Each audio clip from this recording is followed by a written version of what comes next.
جو سب سے بڑا کارنامہ یہ تھا کہ انہوں نے نثر کو آسان کر دیا ہے، عام فہم انداز میں کر دیا، مشکل الفاظ کا ہم استعمال کرتے ہیں۔ ابھی آپ جب اپنی مدد آپ پڑھیں گے تو آپ کو اندازہ ہو جائے گا۔ انہوں نے اس زمانے کی طرز نگارش جو اس کو ہم مکفہ اور مسجع نثر کی صورت میں تھی، اچھا طرز نگارش کہتے ہیں طرز تحریر کو، یعنی انداز تحریر کو، ٹھیک ہے، اور مکفہ اور مسجع کہتے ہیں کہ اس میں قافیے اور اس میں استعمال ہوتے تھے، اور مطلب بہت ہی بنا سنوار کر اردو لکھی جاتی تھی اور اتنی مشکل ہوتی تھی کہ وہ عام آدمی کے عام فہم سے اوپر ہوتی تھی۔ تو اس زمانے کی اس طرز نگارش کو ترک کیا، چھوڑ دیا اور مقصدیت کو رواج دیا، یعنی انہوں نے اردو نثر کو مقصدیت کی طرف لے گئے، نہ کہ جو ہے مکفہ اور مسجع نثر کی صورت اختیار کی جس سے کہ اپنی جو ان کی اہلیت ہے وہ ظاہر ہو۔ انہوں نے کہا کہ اہلیت کو نہیں دکھانا اپنی، بلکہ مقصدیت کو رواج دینا تھا جو انہوں نے دیا۔ دراصل وہ ادب برائے ادب کے قائل نہ تھے، بلکہ انہوں نے ادب کو اصلاح کا ذریعہ بنایا تھا۔ ان کی تحریروں میں بڑا تنوع تھا، یہ لفظ تنوع پڑھنا ہے، میں آپ کی ریڈنگ کرتے ہوئے آپ نے سننا بڑے غور سے ہے، الفاظ کی ادائیگی جو ہے وہ بہت اثر رکھتی ہے جب آپ پڑھ رہے ہوتے ہیں۔ اگر آپ نے درست اردو پڑھنا سیکھ لی تو یہ بھی بڑی بات ہوگی، تو اس لیے میں آپ کے سامنے الفاظ کو بار بار دہرا رہی ہوں تاکہ آپ کو الفاظ پڑھنے آ جائے۔ تنوع کا مطلب ہوتا ہے رنگا رنگی، مختلف انداز، یعنی ہر قسم کی وہ تحریریں لکھ لیا کرتے تھے۔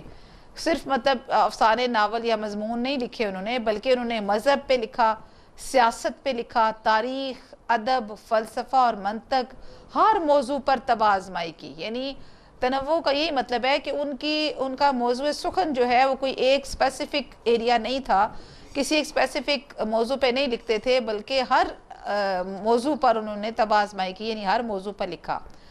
سر سید کا اردو ادب پر بڑا احسان ہے کہ وہ زبان جو پہلے فقط حسن و عشق و تخیلاتی دنیا تک محدود تھی، حقیقت نگاری اور اصلاح کے لیے استعمال ہونے لگی۔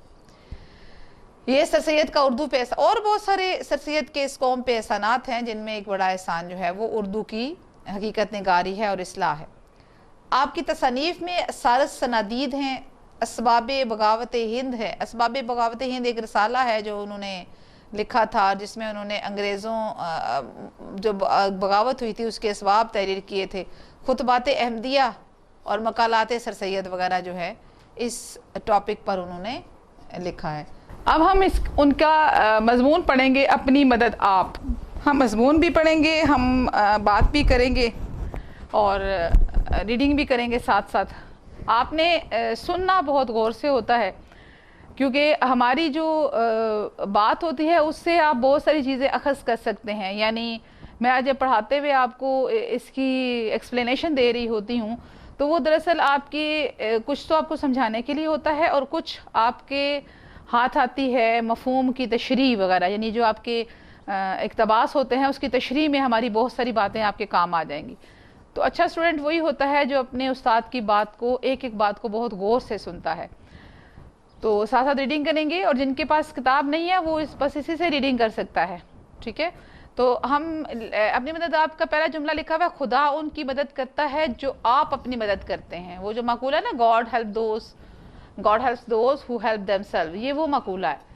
یہ ایک نہایت عمدہ اور آزمودہ مقولہ ہے۔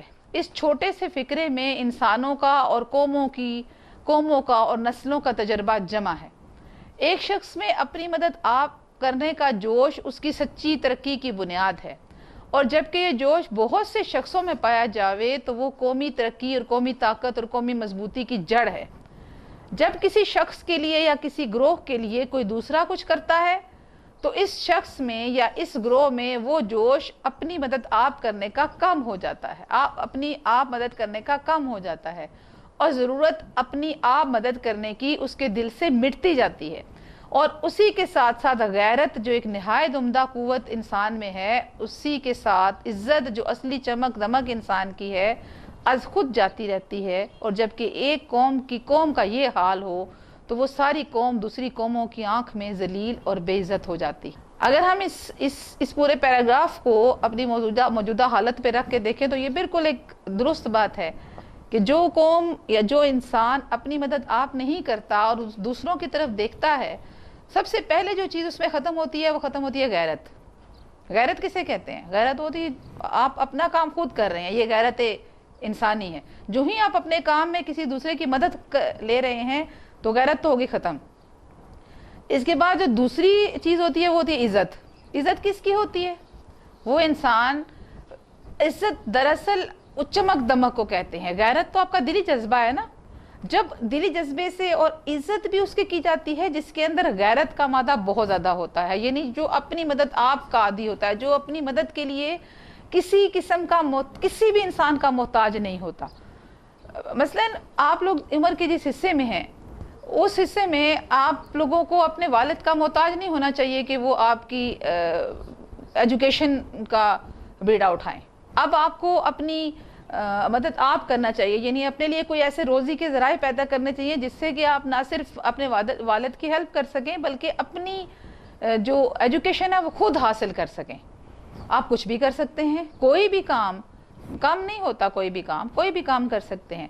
تو اگر آپ یعنی آپ اس میں اپنی والد کی عزت اور ان کی مدد دونوں کا جذبہ آپ میں ہو، اور پھر یہ کہ آپ اپنی مدد آپ کریں، یعنی اپنی جو ایجوکیشن ہے اس کا ذمہ آپ خود لے لیں، اس سے آپ کی عزت پیدا ہو جائے گی ان تمام لوگوں میں جو آپ سے جڑے ہوئے ہیں کہ یہ بچہ اپنا کام خود کرنا چاہتا ہے، اپنی روزی خود پیدا کرنا چاہتا ہے۔ تو بچے تو آپ ہیں نہیں کہ اس کو ہم کہیں گے بچے رہتے ہیں۔ آپ جب انسان جوان ہو جاتا ہے تو پھر ایک انسان کو کے اندر کم از کم اپنی روزی خود پیدا کرنے کی جو ایک جوش ولولہ ہوتا ہے وہ پیدا ہو جانا چاہیے۔ اگر پیدا ہو چکا ہے تو بہت اچھی بات ہے، نہیں ہے تو ہو جانا چاہیے۔ اب اگلا پیراگراف دیکھیں کہ آدمی جس قدر دوسروں پر بھروسے کرتے جاتے ہیں، خواہ وہ اپنی بھلائی اور ترقی کا بھروسہ گورنمنٹ پر ہی کیوں نہ کریں، یہ امر بدہی اور لابدی ہے کہ وہ اسی قدر بے مدد اور بے عزت ہوتے جاتے ہیں۔ یعنی دوسروں پہ بھروسہ نہ کریں نا، اپنی آپ کی ذات کی بھلائی ہے۔ ہم کوئی ذرا سی بات باہر، نالی بھی ٹوٹی ہوئی ہوتی ہے، یار گورنمنٹ کا کام تھا ہماری نالی ٹھیک کریں۔ ارے بھی گورنمنٹ کیوں آئے گی آپ کی نالی ٹھیک کرنے کے لیے؟ اس نالی کو توڑا اور گندا کس نے کیا؟ آپ نے، تو آپ نے خود اس کو صاف کرنا ہے۔ اب آپ اپنا کروڑوں کا گھر بنا کے بیٹھے اور سامنے والی جو نالی ہے وہ گندی ہے، اور اس کے لیے آپ گورنمنٹ کی طرف دیکھیں کہ آپ کی گلی اور نالی جو ہے وہ گورنمنٹ نے پکی کرنی ہے، تو پھر کیا ہوگا؟ یہ امر لابدی اور بدی ہے، یعنی بالکل لازمی امر ہے کہ یہ قوم بے عزت ہوتی ہے۔ ہماری قوم کے کاروکار کم ہونے کا سب سے بڑا جو وجہ ہے وہ یہی ہے کہ ہم دوسروں پہ تکیہ کرتے ہیں، ہم اپنی بھلائی کے کام کے لیے دوسرے کی طرف دیکھتے ہیں کہ وہ کوئی دوسرا آ کر ہماری مدد کرے گا، یہاں تک کہ ہم ابھی بھی کسی مہدی کے انتظار میں ہیں جو آئے اور ہماری حالت سدھارے۔ حالانکہ اقبال نے کیا کہا کہ خدا نے آج تک اس قوم کی حالت نہیں بدلی، نہ ہو جس کو خیال خود اپنی حالت کے بدلنے کا۔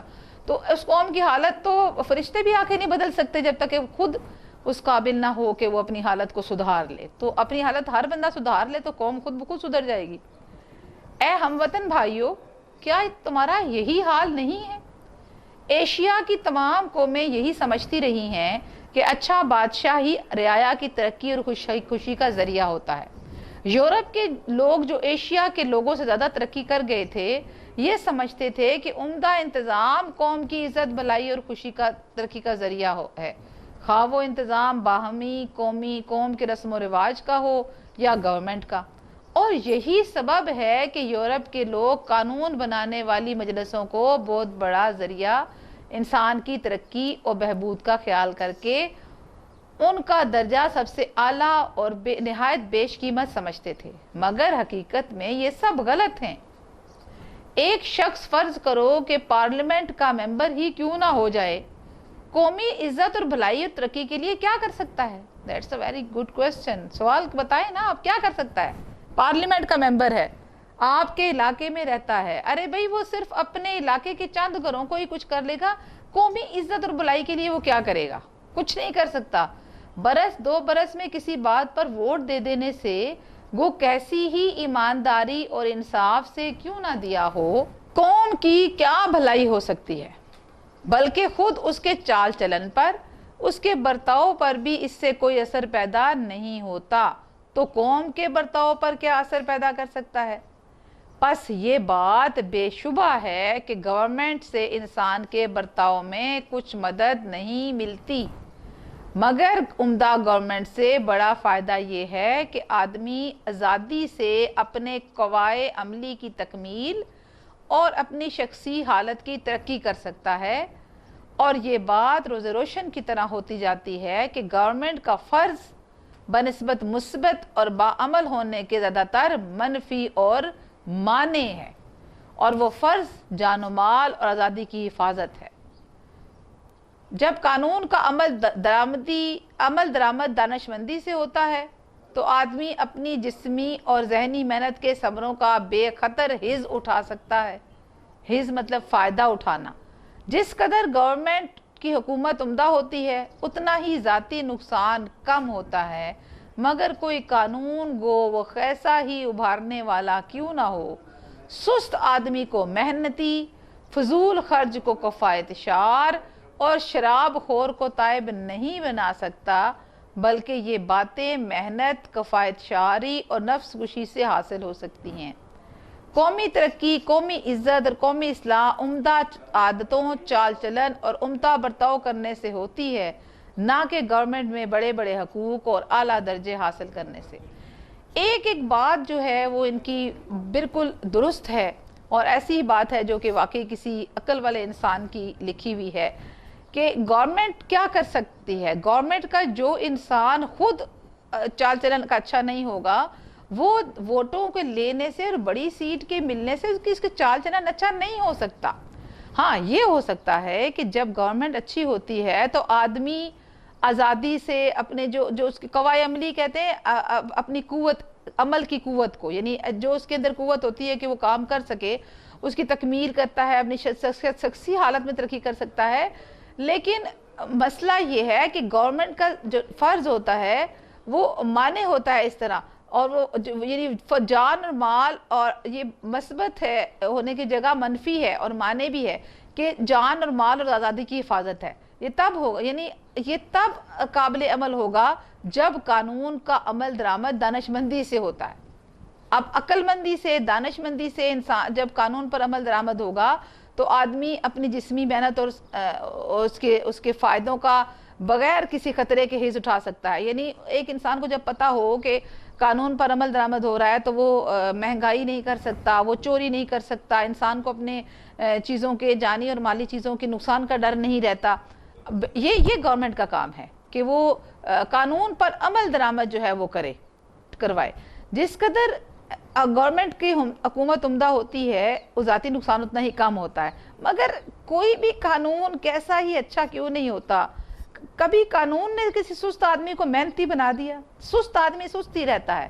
فضول خرچ کو کفایت شار قانون نہیں بنا سکتا، اور شراب خور کو شراب سے تائب نہیں، وہ تو چوری چھپے جہاں سے ملے گی شراب لے لے گا، تو وہ تو کر لے گا، اس کو تو کبھی بھی نہیں ہو سکتا۔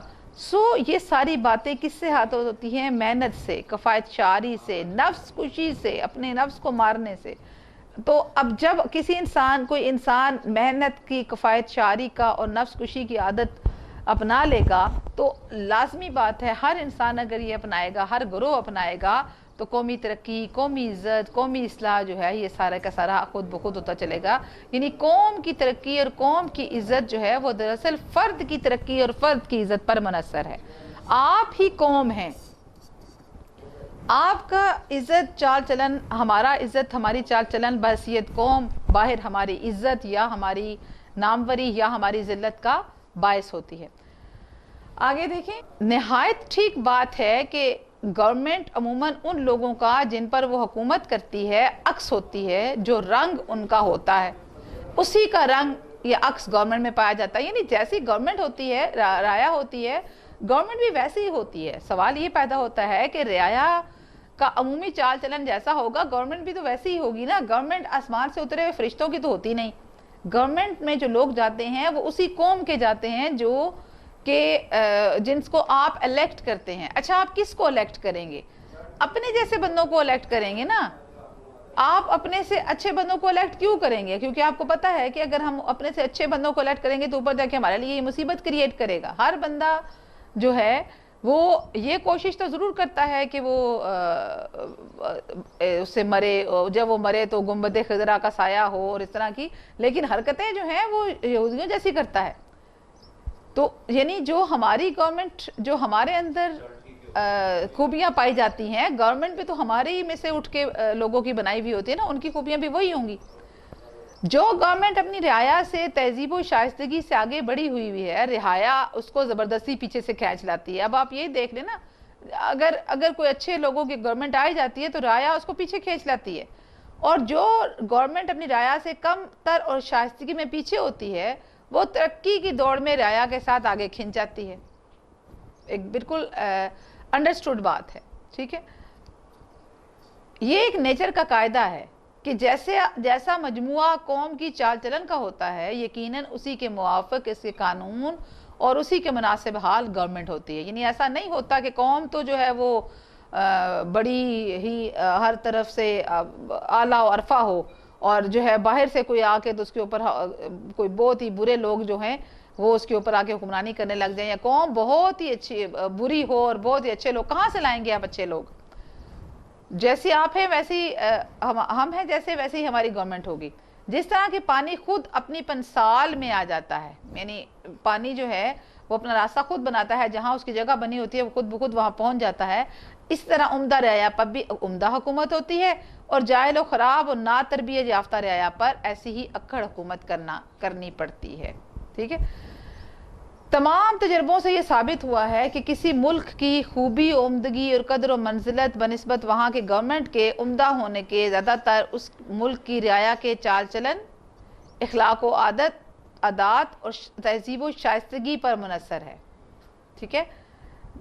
اگر وہاں پہ جو گورنمنٹ ہوگی وہ عمدہ تب ہوگی جب اس ملک کے رعایا کی چال چلن، اخلاق و عادت، یعنی تہذیب و شائستگی جیسی اس کی رعایا کی ہوگی ویسی اس کی گورنمنٹ کی ہوگی. سمپل بات یہ ہے، کیونکہ قوم شخصی حالتوں کا مجموعہ ہے، اور ایک قوم کی تہذیب در حقیقت ان مردوں، عورتوں اور بچوں کی شخصی ترقی ہے جن سے وہ قوم بنی ہے.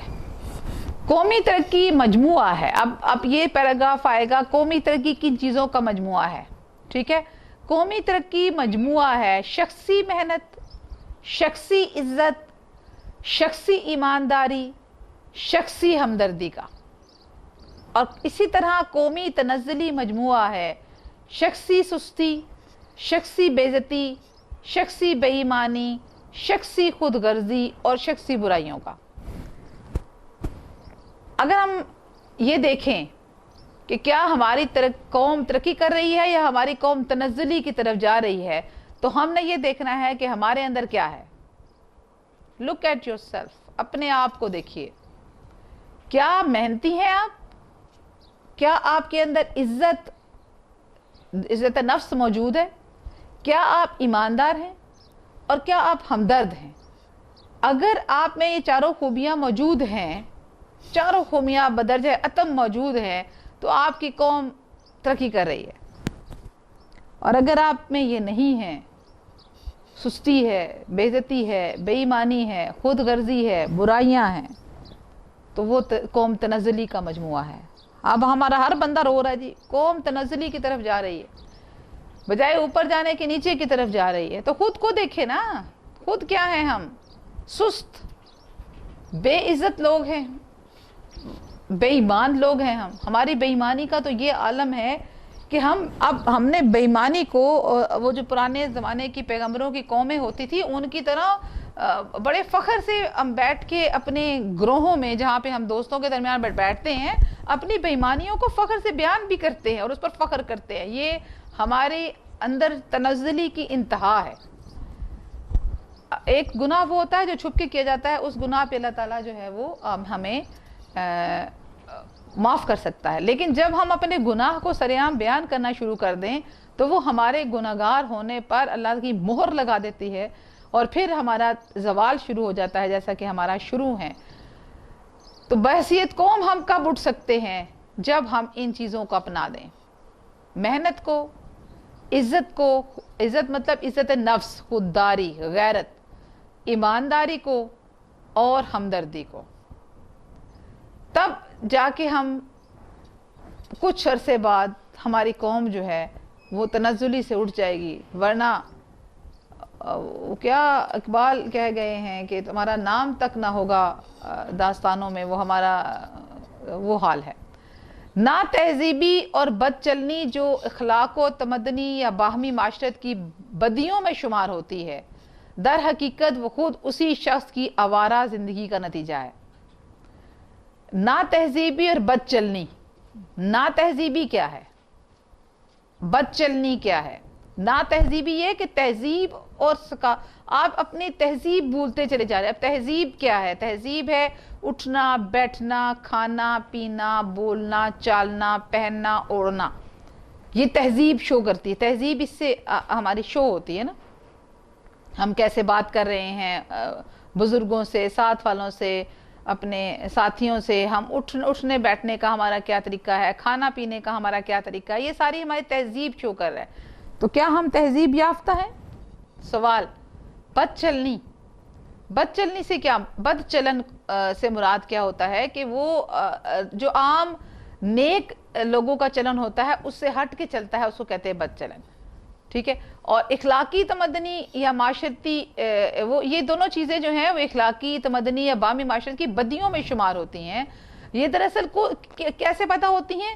آوارہ زندگی سے پیدا ہوتی ہیں. آوارہ زندگی کیا ہوتی ہے؟ آوارہ زندگی وہی زندگی ہوتی ہے جس میں کہ آپ اپنے خاندان کی روایات سے ہٹ جائیں، آپ اپنے بڑوں کا کہنا نہ مانیں، آپ جو جی میں آئے وہ کرتے چلے جائیں. اس کو آوارگی کہتے ہیں. جب آپ اب ایک تہذیب کے راستے پر نہیں چلیں گے، جب آپ کی زندگی جو ہے وہ ڈسپلنڈ نہیں ہوگی، کب سونا ہے، کب اٹھنا ہے، کب نماز پڑھنی ہے، کب کھانا کھانا ہے، کپڑے کیسے پہننے ہیں، بڑوں کے ساتھ اٹھنا بیٹھنا کیسے ہے، بڑوں کے ساتھ بات کیسے کرنی ہے، کس کی کتنی عزت کرنی ہے، کس کو کتنا وقت دینا ہے، یہ ساری چیزیں ایک ڈسپلنڈ لوگوں کا حصہ ہوتی ہیں. اگر آپ اس سب سے ہٹ کے کام کر رہے ہیں تو وہ آوارہ زندگی ہوتی ہے. اور دراصل وہیں سے آپ کی بد تہذیبی اور بد چلنی جو ہے وہ آپ لوگوں کے اندر، ہم سب کے اندر ڈیولپ ہوتی ہے. جب یہ سب ڈیولپ ہوتا ہے تو ہم خود بخود، چاہے وہ کسی ایک شخص کے اندر ڈیولپ ہو گئی، ہماری قوم تنزلی کا شکار ہونا شروع ہو جاتی ہے. کیونکہ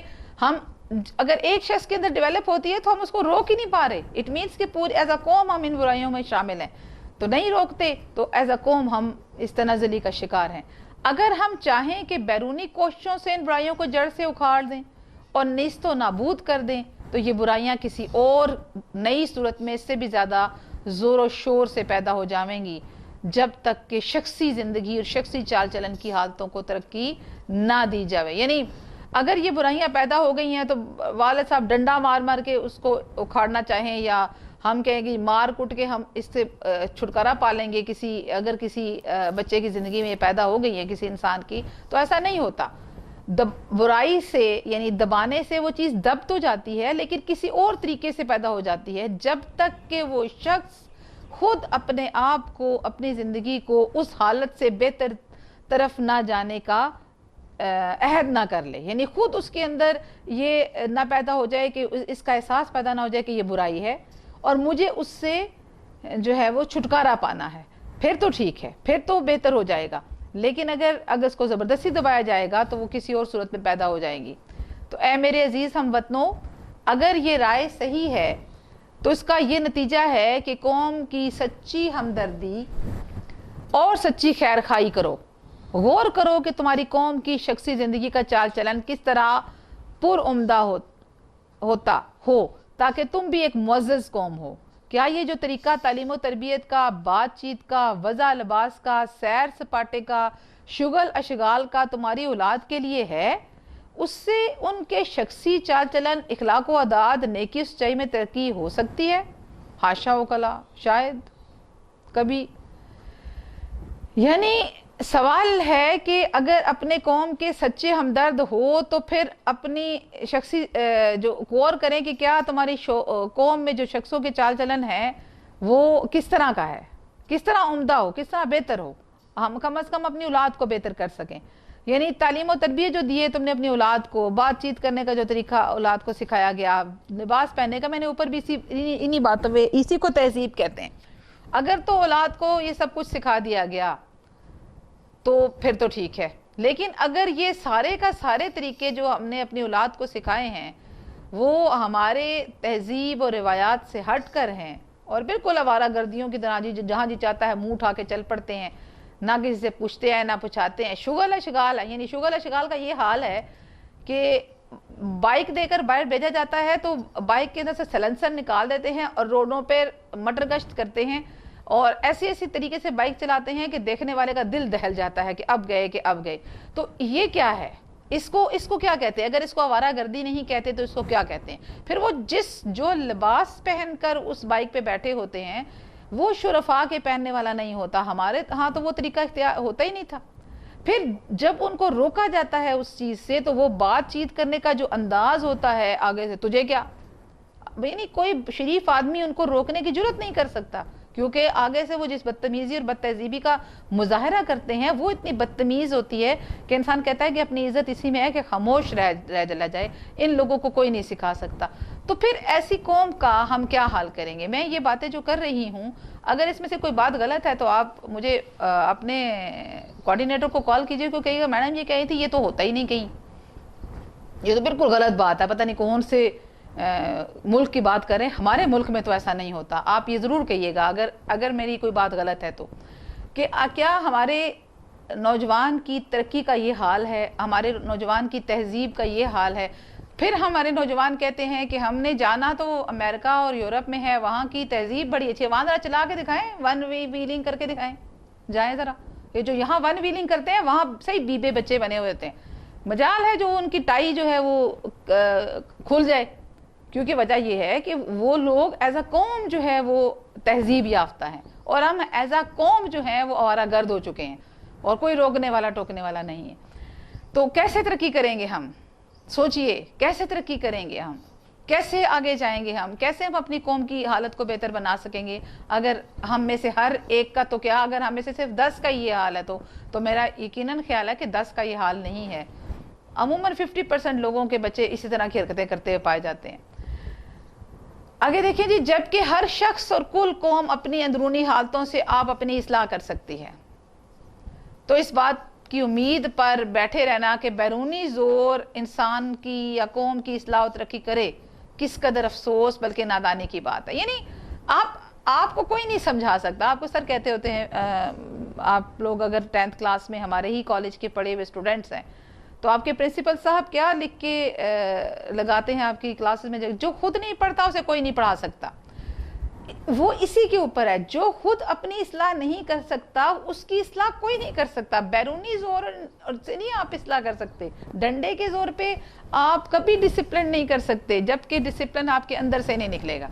خود سے آپ کو اب اپنی اصلاح کرنے کے قابل جب تک نہیں ہوں گے تب تک آپ کی اصلاح ہو ہی نہیں سکتی.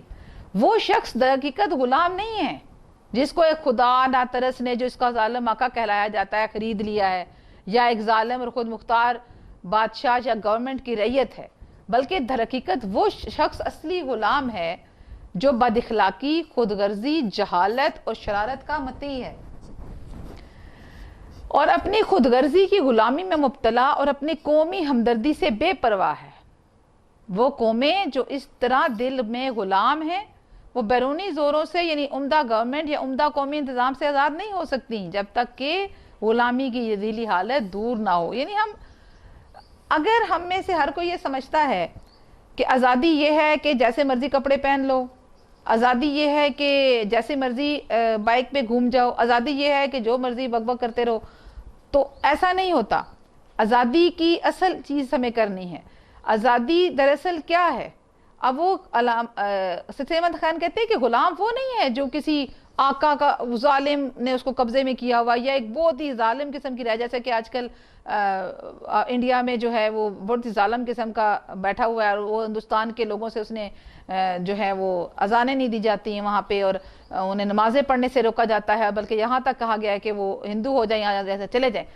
اصل میں وہ غلام نہیں ہے بلکہ حقیقت وہ تب تک غلام رہیں گے جب تک کہ اپنے آپ کو، وہ کہتے ہیں اصل غلام وہ ہے جو بد اخلاق ہے، خود غرض ہے، جہالت اور شرارت کا متی ہے، یعنی جاہل ہے۔ اب جاہل کی تو ڈیفینیشن کیا کر سکتے ہیں آپ؟ جاہل کی کیا ڈیفینیشن ہے؟ ہمارے یہاں تو بڑے بڑے ڈگری ہولڈر جاہل ہیں، بڑی بڑی ڈگریاں ہیں لیکن انہیں یہ نہیں پتا کہ بات کیسے کرنی ہے۔ جاہل کیا مطلب ہے؟ جاہل جہل سے نکلا ہے، اور جہل کہتے ہیں اندھیرے کو۔ اب اندھیرا ہے، کیا ہے اندھیرا؟ اندھیرا کیا ہے کہ وہ شخص ہر جگہ کا جاہل ہوتا ہے، یعنی اگر کسی شخص کو یہ نہیں پتا کہ کس وقت کون سی بات کرنی ہے تو وہ جاہل ہے۔ کس شخص کو یہ نہیں پتا کہ پی ایچ ڈی کی ڈگری تو اس کے ہاتھ میں ہے، ایف اے بی اے اور پتہ نہیں کون کون سی اس نے ڈگریاں لی ہوئی ہیں، اور کمپیوٹر پہ پتہ نہیں کون کون سے کارنامے کر سکتا ہے، لیکن وہ اس کو یہ نہیں پتا کہ نماز کا وقت کون سا ہے اور نماز کس وقت میں ختم ہوتی ہے اور نماز کے فرائض اور ادائیگی کون سی ہے، تو وہ جاہل ہے۔ تو اس طرح جہالت اور شرارت کا متی ہے بندہ، اپنی خود غرضی کی غلامی میں مبتلا ہے اور قومی ہمدردی اس کے اندر نہیں ہے، تو اصل میں وہ لوگ غلام ہیں۔ اب ایسے لوگوں کو کیسے آپ گورنمنٹ سے آزاد کروا سکتے ہیں؟ ایسے لوگوں کو کوئی نہیں بہتری کی طرف لا سکتا جب تک کہ غلامی کی یہ دلی حالت دور نہ ہو۔ جب تک انسانوں میں یہ خیال ہے کہ ہماری اصلاح و ترقی گورنمنٹ پر یا قوم کے عمدہ انتظام پر منحصر ہے، اس وقت تک کوئی مستقل اور برتاؤ میں آنے کے قابل نتیجہ اصلاح و ترقی کا قوم میں پیدا نہیں ہو سکتا۔ گو کیسی ہی عمدہ تبدیلیاں گورنمنٹ یا انتظام میں کی جاویں، وہ تبدیلیاں فانوس خیال سے کچھ زیادہ رتبہ نہیں رکھتی، جس میں طرح طرح کی تصویریں پھرتی دکھائی دیتی ہوں، مگر جب دیکھو تو کچھ بھی نہیں۔ ٹھیک ہے، یعنی آپ کا گورنمنٹ نہیں ٹھیک کر سکتی آپ کو، جیسے کہ ہماری موجودہ گورنمنٹ نے بڑے بڑے وعدے وعید کیے تھے آپ کے ساتھ، ریاست مدینہ بنا لیں گے، کیا ہو گیا؟ وہ ریاست مدینہ بنا بھی لے، آپ کدھر ہیں؟ آپ کے اندر اگر وہ ایمانداری پیدا نہیں کر سکتا، سوال ہی نہیں پیدا ہوتا کہ کوئی آپ کے اندر ایمانداری پیدا کر لے۔ آپ کے اندر چستی کوئی پیدا نہیں کر سکتا، آپ کے اندر سے سستی کوئی نہیں نکال سکتا جب تک کہ آپ خود اس کو نہیں نکالیں گے۔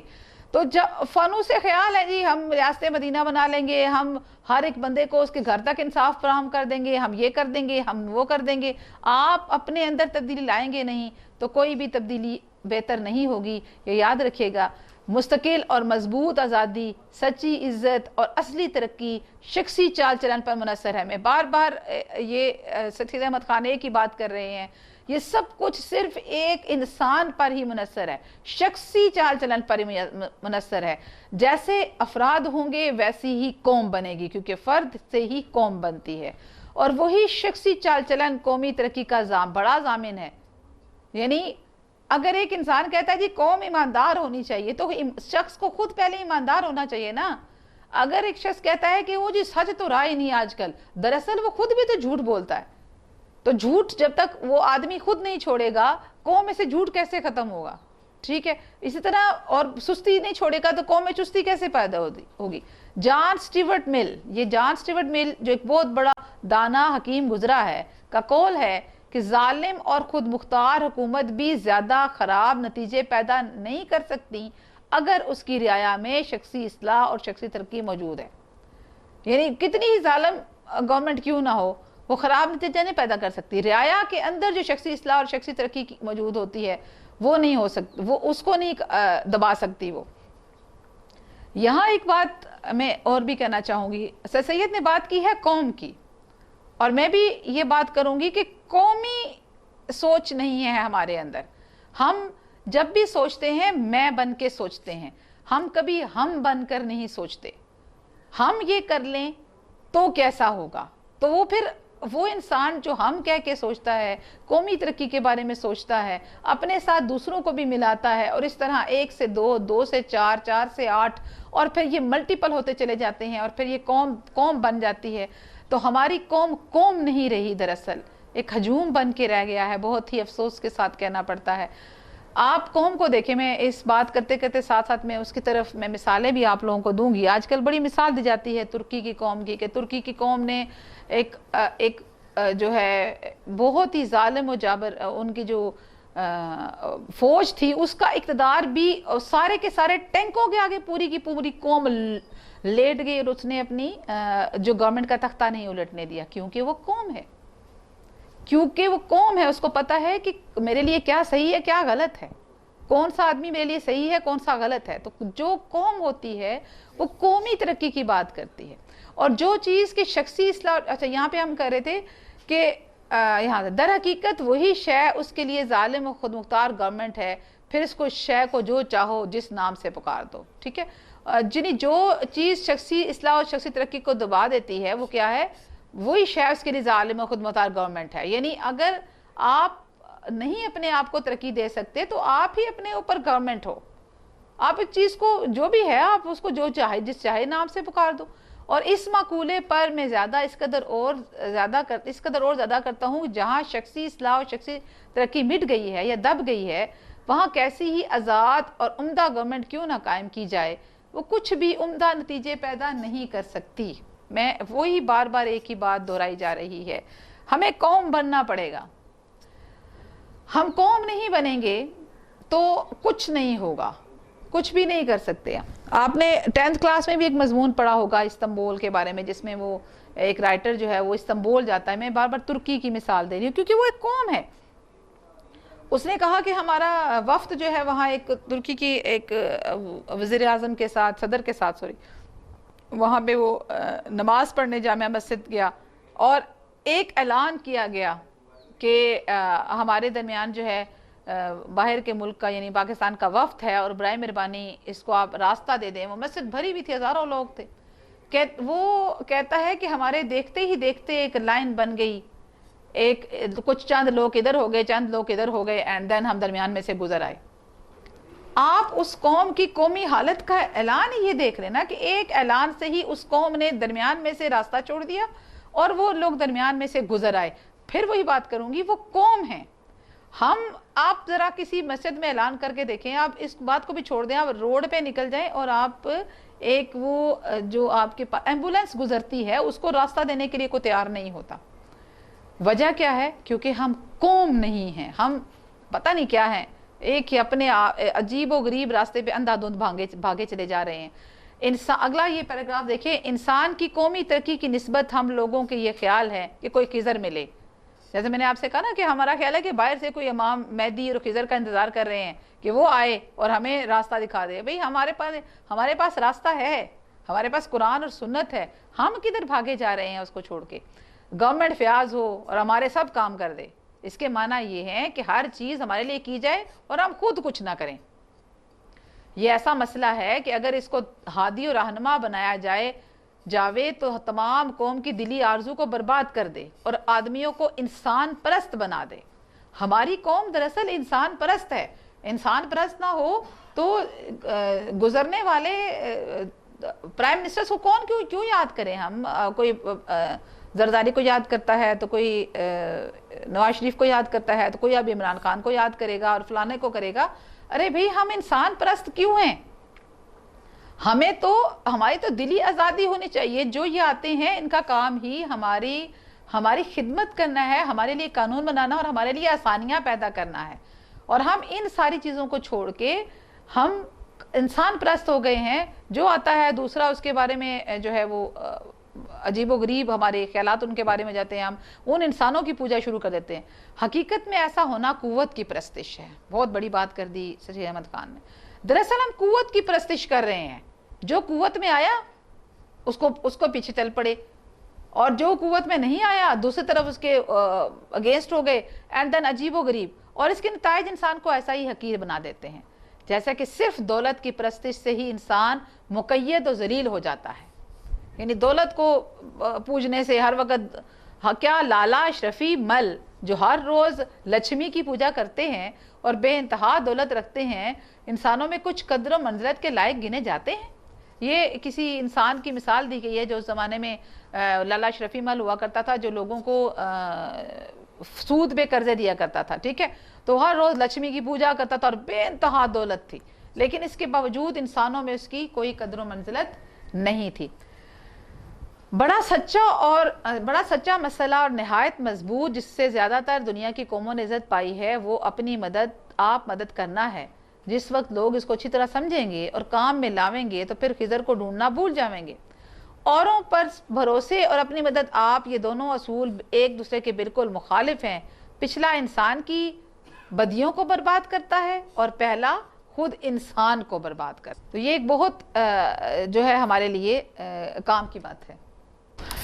قومی انتظام یا عمدہ قوانین کے اجراء کی خواہش، یہ بھی قدیمی غلط خیال ہے۔ سچا اصول وہ ہے جو ولیم ڈراگن نے ڈبلن کی نمائشگاہ اور دستکاری میں کہا تھا کہ جس وقت میں آزادی کا لفظ سنتا ہوں اس وقت مجھ کو میرا ملک اور میرے شہر کے باشندے یاد آ جاتے ہیں۔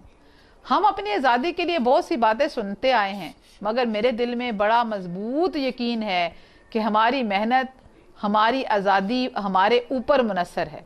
میں یقین کرتا ہوں کہ اگر ہم محنت کیے جاویں اور اپنے قوتوں کو ٹھیک طور پر استعمال کریں تو اس سے زیادہ ہم کو کوئی موقع یا آئندہ کی قوی توقع ہے اپنی بہتری کے لیے نہیں ہے۔ استقلال اور محنت و کامیابی کا بڑا ذریعہ ہے۔ اگر ہم ایک دلی ولولے اور محنت سے کام کیے جائیں گے تو مجھے پورا یقین ہے کہ تھوڑے زمانے میں ہماری حالت بھی ایک عمدہ قوم کی مانند آرام اور خوشی اور آزادی کی ہو جاوے گی۔ بہت ہی خوبصورت بات ولیم ڈراگن نے کہی ہے۔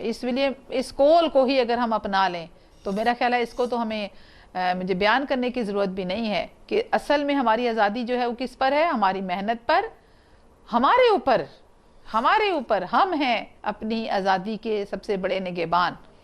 ہم آزاد ہیں اگر ہم محنتی ہیں، ہم آزاد ہیں اگر ہم ایماندار ہیں، ہم آزاد ہیں اگر ہم سچے ہیں، اور ہماری نہ تو کوئی بے عزتی کرے گا نہ کوئی ہمیں ذلیل کر سکے گا۔ یہ تمام چیزیں اگر ہم اپنے اندر پیدا کر لیں تو کوئی بھی ہمیں غلام نہیں بنا سکتا۔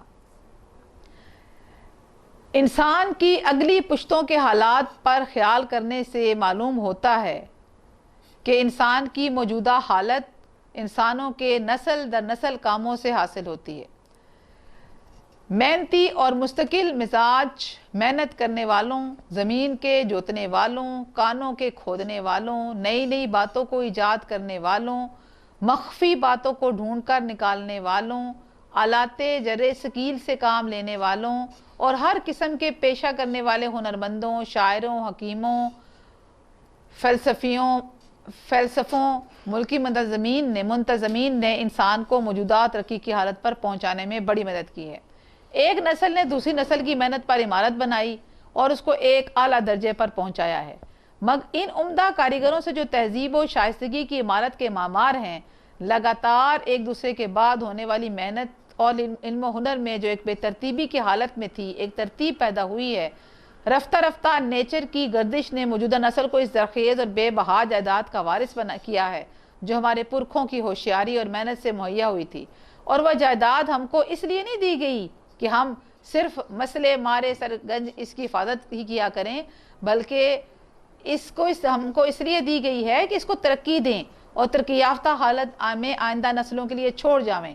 مگر افسوس، 100,000 افسوس کہ ہماری قوم نے ان پرکھوں کی چھوڑی ہوئی جائیداد کو بھی گرا دیا ہے۔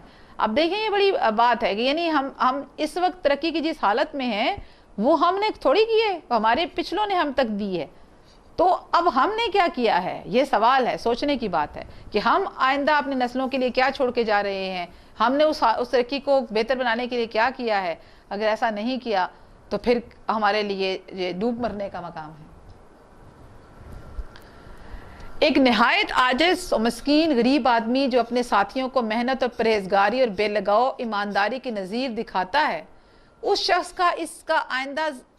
کا اس کے زمانے میں اور آئندہ زمانے میں اس کے ملک، اس کی قوم کی بھلائی پر بہت بڑا اثر پیدا ہوتا ہے، کیونکہ اس کی زندگی کا طریقہ اور چال چلن کو معلوم نہیں ہوتا، مگر اور شخصوں کی زندگی میں خفیہ پھیل جاتا ہے اور آئندہ کی نسل کے لیے عمدہ نظیر بن جاتا ہے۔ مطلب کوئی بھی عاجز مسکین آدمی اگر پھر وہی کہہ رہی ہوں کہ مکمل محنت اور پرہیزگاری سے اور ایمانداری سے کام کرتا ہے تو آئندہ نسلوں میں اس کے محنت کا پھل ہے وہ ضرور پھیلے گا۔ ایسا نہیں ہو سکتا کہ وہ نہیں پھیلے گا، چاہے وہ اپنی ذات کے لیے کر رہا ہے، لیکن بہرحال آئندہ نسلوں کے لیے مثال ضرور بنے گا۔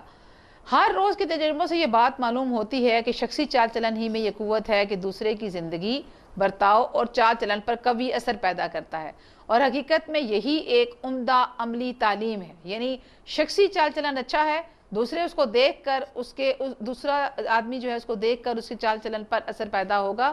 اور جب ہم اس عملی تعلیم کا علمی تعلیم سے مقابلہ کریں تو مکتب و مدرسہ اور مدرسۃ العلوم یعنی کالج کی تعلیم اس عملی تعلیم کی ابتدائی تعلیم معلوم ہوتی ہے. زندگی کے علم کا یعنی زندگی کے برتاؤ کے علم کا، جس کو انگریزی میں لائف ایجوکیشن کہتے ہیں، انسان پر، قوم پر بہت زیادہ اثر ہوتا ہے. مکتب و مدرسہ مدرسۃ العلوم کا علم طاق میں، صندوق میں یا الماری میں یا کسی بڑے کتب خانے میں رکھا ہوا ہوتا ہے، مگر زندگی کے برتاؤ کا علم ہر وقت دوست سے ملنے میں، گھر کے رہنے سہنے میں، شہر کی گلیوں میں، صرافہ کی دکان میں، ہل جوتنے میں، کپڑا بننے کے کارخانے میں، قلم سے کام کرنے کے کارخانے میں اپنے ساتھ ہوتا ہے، اور پھر بے سکھائے بے شاگرد بنائے لوگوں میں صرف اس کے برتاؤ سے پھیلا جاتا ہے. بات آپ کی سمجھ میں آ گئی کہ جو مکتب و مدرسے کی تعلیم ہوتی ہے وہ تو طاق میں رکھتے ہیں، الماری میں رکھتے ہیں نا. اس کا مطلب یہ کہ کتابیں ہم پڑھتے ہیں تو کتابیں طاق میں سجائی جاتی ہیں، الماری میں سجائی جاتی ہیں، صندوقوں میں بھری جاتی ہیں. ہماری آئندہ نسل اگر وہ کتابوں سے محبت کرنے والی نہیں ہوتی تو ہم جب مرتے ہیں تو ہماری کتابیں اٹھا کے باہر ردی میں بھیج دی جاتی ہیں، کسی کتب خانے کا حصہ بنتی ہیں یا پھر کسی ردی کا حصہ بنتی ہیں. لیکن جو زندگی کا برتاؤ کا علم ہوتا ہے وہ ہر جگہ نظر آتا ہے. وہ علم سیکھنا بہت ضروری ہے کہ انسان اپنے ساتھ شروع سے بات ہی آپ کی چال چلن کی ہوئی تھی، آپ کے تہذیب و تمدن کی ہوئی تھی، کیسے اٹھنے بیٹھنے، دوستوں سے ملنے، اپنے ماں باپ کے ساتھ برتاؤ، اپنے بہنوں بھائیوں کے ساتھ برتاؤ، اپنے دوستوں کے ساتھ برتاؤ. آپ جب کہیں کچھ خریدنے جاتے ہیں تو اس میں کتنی ایمانداری کا مظاہرہ کرتے ہیں. آپ کہیں کام کرنے جاتے ہیں تو وہاں سے لوگوں کا آپ کے ساتھ برتاؤ کیسا ہوتا ہے. دراصل اس سے آپ کے شاگرد پیدا ہوتے ہیں، یعنی لوگ آپ کو دیکھ کر، آپ انہیں نہیں بھی سکھاتے تو بھی سیکھ رہے ہوتے ہیں. تو لوگ آپ کے برتاؤ سے سیکھتے ہیں. اور اس طرح آپ کا جو میں نے جو آپ سے کہا کہ بے شک آپ اپنی ذاتی زندگی کے لیے کام کر رہے ہوتے ہیں، لیکن آپ کی اس برتاؤ کا جو علم ہوتا ہے وہ دوسروں میں خود بخود پھیلتا ہے، دیکھنے سے پھیلتا ہے. اور اس علم کا کوئی اسپیشل ڈگری نہیں ہوتی. یہ پچھلا علم وہ علم ہے جو انسان کو انسان بناتا ہے. اسی علم سے عمل، چال چلن، تعلیم نفسی، نفس کشی، شخصی خوبی، قومی مضبوطی اور قومی عزت حاصل ہوتی ہے. اور یہی وہ علم ہے جو انسان کو اپنے فرائض ادا کرنے اور دوسروں کے حقوق محفوظ رکھنے اور زندگی کے کاروبار کرنے اور اپنی عاقبت کو سنوارنے کے لائق بنا دیتا ہے. اس تعلیم کو آدمی صرف کتابوں سے نہیں سیکھ سکتا، اور نہ یہ تعلیم کسی درجے کی علمی تحصیل سے حاصل ہوتی ہے. لارڈ بیکن کا نہایت عمدہ قول ہے کہ علم سے عمل نہیں آ جاتا، علم کو عمل میں لانا اور علم سے باہر اور علم سے برتر ہے. اور مشاہدہ آدمی کی زندگی کو درست اور اس کے علم کو بعمل یعنی اس کے برتاؤ میں کر دیتا ہے. علم کی بنسبت عمل اور سوانح عمری کی بنسبت عمدہ چال چلن آدمی کو زیادہ تر معزز اور قابل ادب بنا دیتا ہے. یعنی لارڈ بیکن کہتا ہے کہ علم جو ہے وہ علم سے نہیں آتا عمل. آپ کتنی بڑی بڑی کتابیں پڑھ دیں، آپ کے عمل سے، آپ عمل کو دیکھ کر علم کو اس کو عمل میں لانا پڑتا ہے، اور آپ کسی کو دیکھ کے لاتے ہیں. یا ہو سکتا ہے کہ اللہ تعالیٰ نے آپ کے اندر سوچنے اور سمجھنے کی صلاحیت اتنی ودیت کر دی ہو کہ آپ اس علم کو عمل میں لے آئیں. وہ اسپیشل لوگ ہوتے ہیں، ٹھیک ہے. اور پھر وہی علم دراصل اصل علم ہوتا ہے. اور اس لیے علم جو ہے عمل کے نسبت، عمل جو ہے علم کی نسبت اچھا ہوتا ہے. اس طرح سوانح عمری کا مطلب ہوتا ہے آپ کسی کی لائف ہسٹری لکھ رہے ہیں تو اس کی جگہ عمدہ چال چلن رکھنا ہے، اور وہ زیادہ تر آدمی کو معزز اور قابل ادب بناتا ہے. یہ آپ کا جو مضمون تھا یہ مقالات سید سے لیا گیا تھا، اور مجھے امید ہے کہ آپ لوگوں نے اسے بہت اچھے طریقے سے مکمل اسے پڑھا ہوگا. جی اسٹوڈنٹ، سب سے پہلے اب یاد کرنے والا سلسلہ شروع ہو جائے گا اور آپ کا لکھنے والا سلسلہ شروع ہو جائے گا. یہ ایک ای بک ہے میرے پاس، آپ بھی اس کو لے لیجئے، نہیں تو کوئی بات نہیں بھی لیجئے. آپ یہیں سے جو آپ کے سامنے آ رہا ہے یہاں سے لکھیے اور یاد کیجئے. میں نے آپ سے کہا محنت کرنے سے انسان کو کامیابی مل جاتی ہے. آپ 1 روپیہ خرچ کیے بغیر کام کر سکتے ہیں فی الحال گھر میں بیٹھے ہوئے، ٹھیک ہے. کوئی ضرورت نہیں ہے، نہ لیں، جب آپ آئیں گے بعد میں دیکھا جائے گا. تو یہ جو آپ کی سوالوں کے جواب ہیں وہ میں پڑھ رہی ہوں. سبق کا مرکزی خیال سب سے پہلے پڑھنا ہے. جب انسان اپنی مدد آپ کرتا ہے تو اس میں غیرت جیسی عمدہ قوت اور عزت جو انسان کی اصلی چمک دمک ہے نہ صرف پیدا ہوتی ہے بلکہ مزید نکھر کر سامنے آ جاتی ہے. وہ آزمودہ مقولہ جس میں انسانوں اور قوموں کی ترقی کا تجربہ جمع ہے کہ خدا ان کی مدد کرتا ہے جو اپنی مدد آپ کرتے ہیں۔ اگر کسی قوم یا انسان میں اپنی مدد آپ کرنے کا جوش و جذبہ ہے تو یہ سچی ترقی کی بنیاد ہے، کیونکہ جو انسان محنت کرتا ہے اور علم کی نسبت عمل کرتا ہے اور عمدہ چال چلن آدمی کو زیادہ معزز اور قابل بناتا ہے، جو انسان تقدیر کی بجائے تدبیر پر بھروسہ کر کے عملی جدوجہد کرتا ہے وہی کامیابی حاصل کرتا ہے۔ یہ اس پورے سبق کا جو ہم نے پڑھا ہے مرکزی خیال ہے۔ اب ہم اس کا سوال نمبر 1 دیکھتے ہیں۔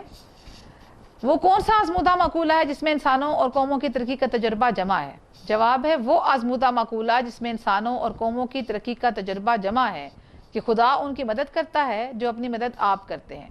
اگر کسی قوم یا انسان میں اپنی مدد آپ کرنے کا جوش و جذبہ ہے تو یہ سچی ترقی کی بنیاد ہے، کیونکہ جب انسان اپنی مدد آپ کرتا ہے تو اس میں غیرت جیسی عمدہ قوت اور عزت جو انسان کی اصلی چمک دمک ہے نہ صرف بیدار ہوتی ہے بلکہ مزید نکھر کر سامنے آتی ہے، جو انسان کی نہ صرف اپنی نظر میں بلکہ دوسروں کی نظر میں بھی بلند کرتے ہیں۔ انسان کو ہونا چاہیے جو انسان کی قدر، ٹھیک ہے، جو انسان کی قدر نہ صرف اپنی نظر میں بلکہ دوسروں کی نظر میں بھی بلند کرتی ہے۔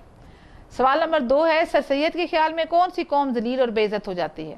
جواب ہے سر سید کے خیال میں وہ قوم ذلیل اور بے عزت ہو جاتی ہے جس میں دوسروں پر بھروسہ کرنے اور اپنی مدد آپ نہ کرنے کی بڑی خرابی پیدا ہوتی ہے اور اپنا کام خود کرنے کی صلاحیت اور خواہش دل میں باقی نہیں رہتی۔ انسان بے عمل ہو جاتا ہے، انسان میں سے غیرت اور عزت جاتی رہتی ہے اور قوم دوسری قوموں کی نظر میں ذلیل و بے غیرت اور بے عزت ہو جاتی ہے۔ سوال نمبر 3 ہے نیچر کا قاعدہ کیا ہے؟ جواب ہے نیچر کو فطرت کہا جاتا ہے اور نیچر کا قاعدہ یہ ہے کہ جیسا مجموعہ قوم کے چال چلن کا ہوگا اسی کے مطابق قانون اور حکومت ہوگی، یعنی بیکار اور جاہل لوگوں پر نالائق اور اکھڑ مزاج اور بزدل حکمران حکومت کریں گے، اور اگر عوام محنتی ہو تو حکمران بھی عمدہ اور عادل ہوں گے، جیسا عوام ہوں گے ویسے ہی حکمران ان کو ملیں گے۔ تو یہاں تک یہ 3 سوال جو ہیں یہ آپ نے لکھنے اور یاد کرنے ہیں آج کے دن میں۔ السلام علیکم اسٹوڈنٹس، سب سے پہلے میں آپ سب کو مبارکباد پیش کرتا ہوں کہ آپ فرسٹ ایئر میں پروموٹ ہو گئے ہیں، آپ فرسٹ ایئر کے اسٹوڈنٹس ہیں۔ میرا نام محسن ظریف ہے اور میں آپ کو فرسٹ ایئر میں پرنسپل آف کامرس، جسے اردو میں کہتے ہیں اصول تجارت کا سبجیکٹ پڑھاؤں گا۔ اب آپ اپنی اسکرین پہ اصول تجارت کی جو کتاب ہے اس کا کور پیج دیکھ رہے ہیں۔ اس کا رائٹر ہے قاضی شہزاد احتشام۔ یہ بک ہم پڑھیں گے فرسٹ ایئر میں۔ اسٹوڈنٹس یہ آپ کی ایچ او ڈی پہلی کلاس ہے ایچ او ڈی کی۔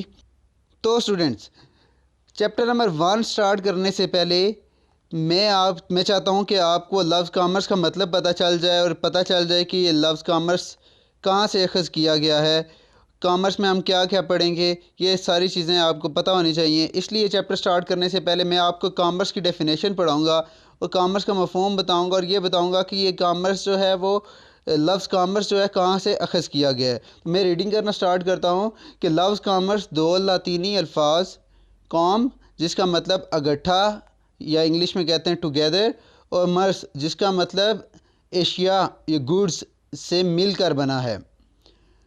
پہلی ریڈ لائن میں آپ کو یہ بتایا گیا کہ جو لفظ کامرس ہے یہ 2 لاطینی الفاظ سے مل کر بنا ہوا ہے، کام اور مرس۔ کام کا مطلب ہوتا ہے اکٹھا کرنا، جمع کرنا، ٹوگیدر، اور مرس کا مطلب ہوتا ہے اشیاء یا گوڈز۔ اشیاء جتنی بھی آپ کے ارد گرد جتنی بھی چیزیں نظر آتی ہیں، جو بھی چیزیں ہوتی ہیں انہیں اشیاء کہتے ہیں، انگلش میں اسے کہتے ہیں یا بزنس ٹرمنالوجیز میں اس کے لیے جو ورڈ یوز ہوتا ہے وہ ہے گوڈز۔ آگے پڑھتا ہوں کہ کامرس کاروبار کا دوسرا شعبہ یا جز ہے جس میں اشیاء کو ان کی جائے پیدائش سے لے کر انہیں حتمی صارفین تک پہنچانے کے تمام عوامل شامل ہوتے ہیں۔ دیکھیں اس لائن میں بتایا جا رہا ہے کہ کامرس ہوتا کیا ہے۔ اسٹوڈنٹس جہاں پہ چیزیں بنتی ہیں جائے پیدائش یعنی کارخانہ یا صنعت وغیرہ، وہاں سے لے کر حتمی صارفین کہتے ہیں وہ لوگ جو چیزوں کو استعمال کرتے ہیں۔ یعنی اگر ہم فار ایگزامپل فین ہے ایک فین ایک کارخانے میں بنا ہے تو اسے کہیں گے، کارخانے کو کہیں گے جائے پیدائش، اور اگر ہم وہ فین خرید کر استعمال کر رہے ہیں تو ہم کیا ہوں گے؟ حتمی صارفین، کنزیومر، یعنی کہ وہ شخص جو اشیاء کو استعمال کرتا ہے۔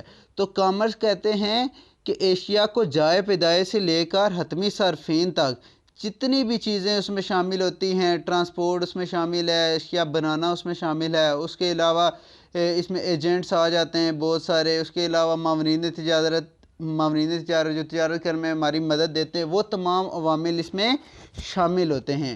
تو اگر ڈیفینیشن ہم دیکھیں تو یہ ڈیڈ لائن اس کی ڈیفینیشن بنتی ہے کہ کامرس سے مراد یا کامرس کاروبار کا دوسرا جز ہے جس میں اشیاء کو ان کی جائے پیدائش سے لے کر حتمی صارفین تک پہنچانے کے تمام عوامل شامل ہوتے ہیں۔ اچھا، یہ کون کون سے عوامل ہوتے ہیں؟ مال کی نقل و حمل۔ نقل و حمل کا مطلب ہوتا ہے ٹرانسپورٹ، یعنی ٹرانسپورٹیشن، ایک جگہ سے دوسری جگہ چیزوں کو منتقل کرنا۔ تاجر اور ایجنٹ، تاجر کہتے ہیں تجارت کرنے والے کو، اور ایجنٹ کہتے ہیں جو کمیشن پہ آگے شخص کام کرتا ہے۔ بیمہ کمپنیاں کہتے ہیں انشورنس کمپنیز کو۔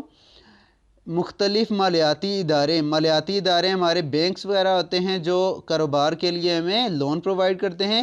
مال کی تشہیر اور ذخیرہ کاری، تشہیر کہتے ہیں ایڈورٹائزمنٹ کو، جو مشہوری آپ دیکھتے ہیں، جو ایڈورٹائزمنٹ اشتہار بازی دیکھتے ہیں، اسے کہتے ہیں تشہیر کرنا۔ اور ذخیرہ کاری کہتے ہیں چیزوں کو سٹور کرنا، جیسے بڑے بڑے گوداموں میں چیزوں کو سٹور کر لیا جاتا ہے۔ ایسے تمام مشاغل جو بالواسطہ یا بلا واسطہ اشیاء کے تبادلے میں مددگار ثابت ہوتے ہیں، کامرس کے زمرے میں آتے ہیں۔ دیکھیں، ہم نے پڑھا تھا کہ وہ تمام عوامل جو اشیاء کو جائے پیدائش سے لے کر حتمی صارفین تک پہنچانے کا کام کرتے ہیں، وہ کامرس میں شامل ہیں۔ تو وہ تمام عوامل لکھے ہوئے ہیں کہ یہ تمام عوامل کامرس کے زمرے میں آتے ہیں، یعنی کامرس ان تمام اداروں اور سرگرمیوں کا مجموعہ ہے جو ایک دوسرے کی اشیاء کے تبادلے کے سلسلے میں معاونت یعنی مدد کرتے ہیں۔ کامرس کے نفس، مضمون اور اس کی وسعت کا اندازہ مندرجہ ذیل ڈائیگرام سے لگایا جا سکتا ہے۔ اسٹوڈنٹس، یہ ڈائیگرام آپ کو نظر آ رہی ہے،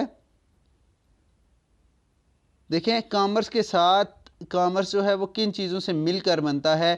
آپ کے مالیاتی ادارے، بینک وغیرہ، مواصلات یعنی کہ جو ٹیکس وغیرہ اکٹھا کرتے ہیں، متوسطین یعنی ایجنٹس جو ہوتے ہیں، اشتہار بازی، ذخیرہ کاری، جو ہمارے گودام وغیرہ ہوتے ہیں جہاں پہ ہم چیزوں کو سٹور کرتے ہیں، پیکٹ سازی، جب چیزوں کو پیکنگ جو کی جاتی ہے وہ بھی کامرس میں شامل ہوتی ہے۔ اور بیمہ کمپنیاں جو انشورنس کمپنیز ہوتی ہیں وہ بھی کامرس کے زمرے میں آتی ہیں، وہ بھی کامرس میں شامل ہوتی ہیں۔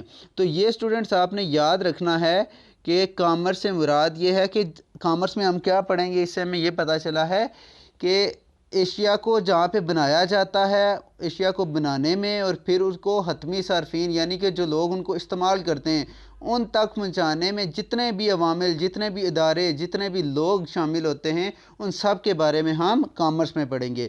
تو اب اس شارٹ سے انٹروڈکشن کے بعد ہم چلتے ہیں چیپٹر نمبر 1 کی طرف۔ آپ کی یہ جو پہلی ایچ او ڈی ہے، اس میں آپ کو چیپٹر نمبر 1 کمپلیٹ پڑھایا جائے گا۔ ساتھ میں آپ کو بتاؤں گا کہ آپ کے جو کویشچنز ہیں وہ کس طرح بنتے ہیں۔ آپ نے کرنا یہ ہے کہ آپ نے وہ کویشچن لکھ لینے، اپنے پاس نوٹس بنانے اور پھر ان کو یاد کرنا ہے۔ تو آپ کو ڈے بائی ڈے ٹارگٹ ملے گا۔ تو جو ڈے 1 کا ٹارگٹ ہے وہ بھی ہم سٹارٹ کرتے ہیں، باقاعدہ آغاز کرتے ہیں اصول تجارت کا چیپٹر نمبر 1 سے۔ اسٹوڈنٹس، جو آپ کا چیپٹر نمبر 1 ہے اس کا نام ہے انسانی سرگرمیاں، ہیومن ایکٹیویٹیز۔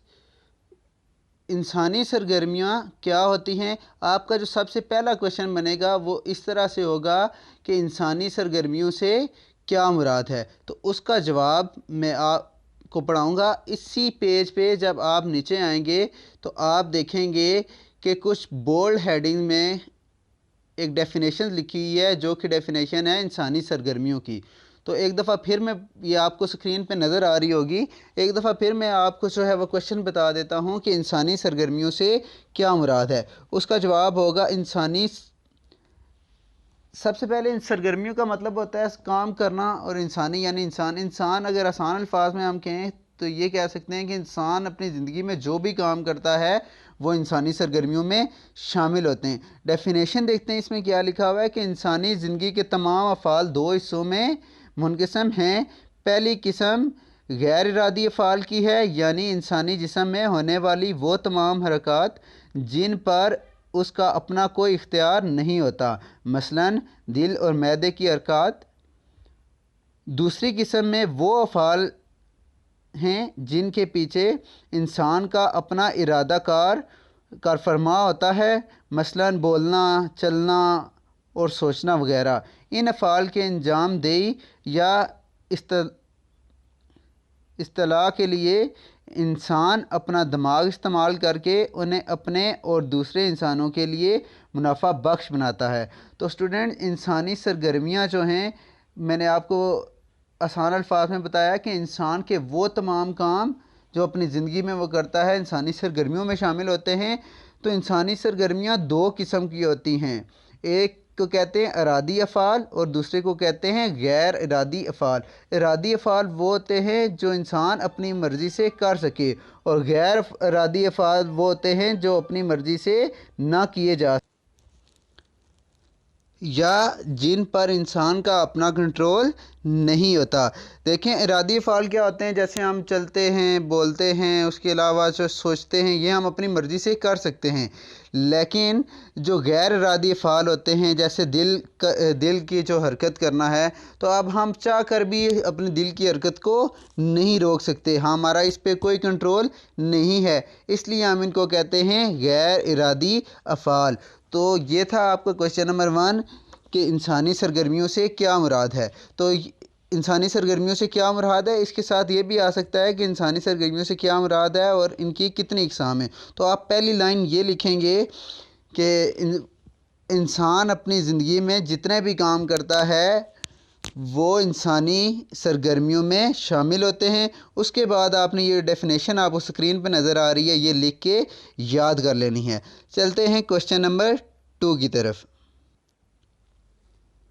جو آپ کا کویشچن نمبر 2 بنتا ہے وہ ہے انسانی سرگرمیوں کی اقسام بیان کریں۔ انسانی سرگرمیوں کی اقسام بیان کریں۔ تو انسانی سرگرمیوں کی اقسام آپ دیکھ رہے ہیں، ایک چارٹ بنا ہوا ہے آپ کے سامنے کہ انسانی سرگرمیوں کو 2 حصوں میں تقسیم کیا جاتا ہے۔ ایک کو کہا جاتا ہے معاشی سرگرمیاں اور دوسرے کو کہا جاتا ہے غیر معاشی سرگرمیاں۔ انسانی سرگرمیاں یعنی انسان اپنی زندگی میں جو بھی کام کرتا ہے، سرگرمیاں کام کو کہتے ہیں جو انسان کام کرتا ہے۔ اب اس کی 2 بڑی اقسام ہیں، معاشی اور غیر معاشی سرگرمیاں۔ معاش کہتے ہیں دولت کو، پیسے کو۔ اسٹوڈنٹس، جو بھی کام دولت کمانے کے لیے یا پیسہ کمانے کے لیے یا نفع کمانے کے لیے کیا جاتا ہے ان کو ہم کہتے ہیں معاشی سرگرمیاں، جیسا کہ کاروبار، پیشہ یا ملازمت جو بھی اختیار کرتے ہیں وہ اس وجہ سے کی جاتی ہے کہ ہم پیسہ کما سکیں۔ اور غیر معاشی سرگرمیوں سے مراد ایسی سرگرمیاں ہیں جن کو پیسہ کمانے کی لالچ سے نہیں کیا جاتا، بلکہ دل کو سکون پہنچانے کے لیے یا دلی تسکین کے لیے کی جاتی ہیں، جیسے سماجی بہبود یعنی کہ معاشرے کی بہتری کے لیے جو کام کیے جاتے ہیں، حب الوطنی یعنی کہ ملک کی محبت میں جو کام کیے جاتے ہیں، والدین رشتہ داروں کے حقوق، جو بھی ہم والدین کی خدمت کرتے ہیں یا رشتہ داروں کے حقوق ہم ادا کرتے ہیں، وہ بھی غیر معاشی سرگرمیوں میں آتے ہیں، کیونکہ ہم والدین کے حقوق اس غرض سے نہیں ادا کرتے کہ ہمیں اس سے کوئی مادی فائدہ ہوگا یا اس سے ہمیں دولت کا فائدہ ہوگا یا اس سے ہم پیسہ کمائیں گے۔ اور اس کے بعد ہے مذہبی سرگرمیاں، یعنی کہ جو ہم نماز، روزہ، حج، زکوٰۃ وغیرہ ادا کرتے ہیں، یہ بھی یہ سوچ کر نہیں کرتے کہ اس سے ہمیں کوئی نفع ہوگا، تو یہ بھی غیر معاشی سرگرمیوں میں آتے ہیں۔ چلیں اس کی ڈیٹیل کی طرف چلتے ہیں۔ سب سے پہلے آپ دیکھ رہے ہیں ہیڈنگ ہے معاشی سرگرمیاں۔ اب ایکسپلین کیا گیا ہے یہاں پہ، تو یہ آپ کے سامنے نشان نظر آ رہے ہیں لگے ہوئے، آپ نے صرف بس اتنا ہی یاد رکھنا ہے کہ معاشی سرگرمیاں کہتے ہیں ایسی سرگرمیوں کو جنہیں کسی مادی فائدے یا معاوضے کے حصول کی غرض سے انجام دیا جائے، معاش یا پیداواری سرگرمیاں کہلاتی ہیں۔ پیداواری سرگرمیاں یا معاشی سرگرمیاں ایک ہی بات ہے۔ مادی فائدہ کہتے ہیں یعنی کہ جس کا تعلق دولت سے ہو، وہ سرگرمیاں جنہیں کر کے ہم پیسہ کماتے ہیں، تو انہیں کہتے ہیں معاشی سرگرمیاں۔ یہ تھی ہیڈنگ نمبر 1 آپ کی۔ اب معاشی سرگرمیوں کی جو ہم نے 3 اقسام پڑھی ہیں، کاروبار، پیشہ اور ملازمت، تو اب ہم اس کی طرف چلتے ہیں۔ سب سے پہلے دیکھتے ہیں کہ کاروبار کیا ہے۔ اسٹوڈنٹس، آپ کو اسکرین پہ نظر آ رہی ہوگی کاروبار کی ہیڈنگ اور اس کا نشان بھی لگا ہوا ہے، صرف آپ نے یہی یاد رکھنا ہے۔ میں بتاؤں کہ کوئی بھی ایسا جائز کام کوئی بھی ایسا قانونی کام جو نفع کمانے کی غرض سے کیا جائے اسے کاروبار کہتے ہیں۔ یہاں پہ لکھا ہوا ہے کاروبار میں ایسی معاشی سرگرمیاں شامل ہیں جو نفع کمانے کی غرض سے اشیاء کی تیاری یا ان کے تبادلے کے سلسلے میں اختیار کی جاتی ہیں، یعنی وہ تمام کام جو نفع کمانے کی غرض سے کیے جائیں کاروبار کہلاتے ہیں۔ اب معاشی سرگرمیوں کی جو دوسری قسم ہے وہ ہے پیشہ، تو اس کے بارے میں ہم پڑھتے ہیں۔ پیشہ کیا ہوتا ہے جی؟ اگر کوئی شخص تخصیص علم یا ہنر مندی کی بنیاد پر اپنی خدمات قیمتاً پیش کرے تو اسے پیشے کا نام دیا جاتا ہے۔ یعنی کہ اگر کسی کے پاس کوئی ہنر ہے اور اس کی بنیاد پر وہ کام کرتا ہے اور اس سے پیسہ کماتا ہے تو اسے ہم کہیں گے کہ یہ اس کا پیشہ ہے۔ آگے بڑھتے ہیں۔ مثلاً ڈاکٹر، وکیل، استاد مختلف پیشے ہیں۔ ڈاکٹر بھی ایک پیشہ ہے، پروفیشن ہے، وکیل بھی ایک پروفیشن ہے، اور ٹیچنگ بھی ایک پروفیشن ہے۔ یہ تمام پیشے کی مثالیں دی گئی ہیں، ڈاکٹر، وکیل اور استاد۔ یہ جو ڈاکٹر ہیں وہ بھی اس وجہ سے کام کرتے ہیں کہ وہ پیسہ کما سکیں، وکیل اور استاد بھی تنخواہ لیتے ہیں کام کرنے کے لیے، تو یہ ایک پیشہ ہے۔ اگر پیشہ ور لوگ اپنی خدمات بغیر معاوضے کے پیش کریں تو پھر ان کا شمار غیر معاشی سرگرمیوں میں ہوگا۔ دیکھیں ہم یہ اقسام پڑھی ہیں معاشی سرگرمیوں کی۔ پیشہ کس کی قسم ہے؟ معاشی سرگرمیوں کی، جیسے آپ نے چارٹ میں بھی دیکھا ہے، جو چارٹ بنا ہوا تھا سٹارٹ میں۔ تو اسٹوڈنٹ سے اگر کوئی کام کرتا ہے اور اس کی تنخواہ نہیں لیتا تو وہ غیر معاشی، یعنی کہ ان کاموں میں آئے گا جو پیسہ کمانے کے لیے نہیں کی جاتی، معاشی سرگرمیوں میں نہیں آئے گا۔ تو معاشی سرگرمیوں میں ہماری تیسری جو سرگرمی ہے وہ ہے ملازمت۔ ملازمت بھی معاشی سرگرمیوں کی ایک قسم ہے۔ جو کوئی شخص طے شدہ معاوضے پر باقاعدہ معاہدے کے تحت کسی شخص، ادارے یا حکومت کے پاس کام کرتا ہے تو اسے ملازمت کا نام دیا جاتا ہے۔ ملازمت کرنے والے شخص کی آمدن معین ہوتی ہے۔ معین کا مطلب ہوتا ہے یعنی پہلے سے طے شدہ، اس میں کمی بیشی یا نقصان کا اندیشہ نہیں ہوتا۔ دیکھیں جو بھی سیلریڈ پرسن ہوتے ہیں، جو بھی لوگ ملازمت کرتے ہیں، ان کی تنخواہ کم یا زیادہ نہیں ہوتی۔ ایسا نہیں ہو سکتا کہ ایک مہینے ان کو 30,000 تنخواہ ملے اور دوسرے مہینے 50,000 یا 20,000 ملے۔ تو ملازمت کے مدر ذیل تین اقسام ہوتی ہیں۔ ملازمت کتنی قسم کی ہوتی ہے؟ 3۔ سرکاری، جسے ہم کہتے ہیں گورنمنٹ کی جاب یا گورنمنٹ امپلائی، تو سرکاری ملازمت کہتے ہیں سرکاری اداروں میں جو بھی کام کرتے ہیں وہ سرکاری ملازمت کرتے ہیں۔ نیم سرکاری ملازمت، اسٹوڈنٹ کچھ ایسے ادارے ہوتے ہیں جو کہ جن کے آدھا جو حصص ہیں وہ گورنمنٹ کے پاس ہوتے ہیں اور آدھے حصص ہوتے ہیں اس کے پرائیویٹ لوگوں کے پاس، یعنی کہ اس ادارے یا اس کاروبار کے حکومت اور پرائیویٹ لوگ دونوں اس کے مالک ہوتے ہیں۔ تو کوئی بھی اگر اس ادارے میں کام کرتا ہے تو وہ نیم سرکاری ملازمت ہوگی، اور غیر سرکاری ملازمت سے مراد ہے پرائیویٹ جاب، یعنی کہ کسی بھی پرائیویٹ ادارے میں کام کرنا۔ تو یہ آپ کے معاشی سرگرمیوں کی 3 اقسام تھی، کاروبار، پیشہ اور ملازمت۔ اب ہم پڑھیں گے غیر معاشی سرگرمیوں کی اقسام جو رہتی ہیں۔ جو دوسری آپ کی مین ہیڈنگ تھی وہ تھی غیر معاشی سرگرمیاں۔ تو غیر معاشی سرگرمیوں ایسی تمام کام جو کسی مادی فائدے یا معاوضے کی لالچ، یعنی کہ نفع کمانے یا دولت کمانے کی لالچ سے انجام نہ دی جائیں، غیر معاشی سرگرمیاں یا غیر پیداواری سرگرمیاں کہلاتی ہیں۔ تو غیر معاشی سرگرمیوں میں سب سے پہلی ہے مذہبی سرگرمیاں۔ مذہبی سرگرمیاں یعنی کہ نماز پڑھنا، روزہ رکھنا یا زکوٰۃ رکھنا، یہ ہم دولت کمانے کی غرض سے نہیں کرتے، اس لیے اسے ہم کہتے ہیں غیر معاشی سرگرمیاں۔ آپ کو یاد رکھنا ہوگا کہ معاش کہتے ہیں دولت کو، غیر کا مطلب ہوتا ہے نہیں، یعنی کہ غیر معاشی کا مطلب یہ ہوا کہ وہ سرگرمیاں جو کہ دولت کمانے کے لیے نہیں کی جائیں۔ تو مذہبی سرگرمیاں روزہ، زکوٰۃ، حج، نماز وغیرہ ہم پیسہ کمانے کی غرض سے نہیں کرتے۔ دوسرے نمبر پہ ہے والدین اور رشتہ داروں کے حقوق۔ تو والدین اور رشتہ داروں کے یا ہمسایوں کے جتنے بھی حقوق کی ادائیگی ہوتی ہے یہ بھی نفع کمانے کی غرض سے نہیں کی جاتی، اس لیے ان کو بھی غیر معاشی سرگرمیاں کہا جاتا ہے۔ تیسرا ہے حب الوطنی. حب الوطنی اسٹوڈنٹس کہتے ہیں اپنے وطن کے محبت میں کوئی کام کرنا. تو اسٹوڈنٹس کوئی بھی کام، فار ایگزامپل اگر کوئی جنگ ہو گئی ہے تو اپنے وطن کے دفاع کے لیے جہاد کرنا اور اپنی جان قربان کرنا، یہ حب الوطنی کہلاتا ہے.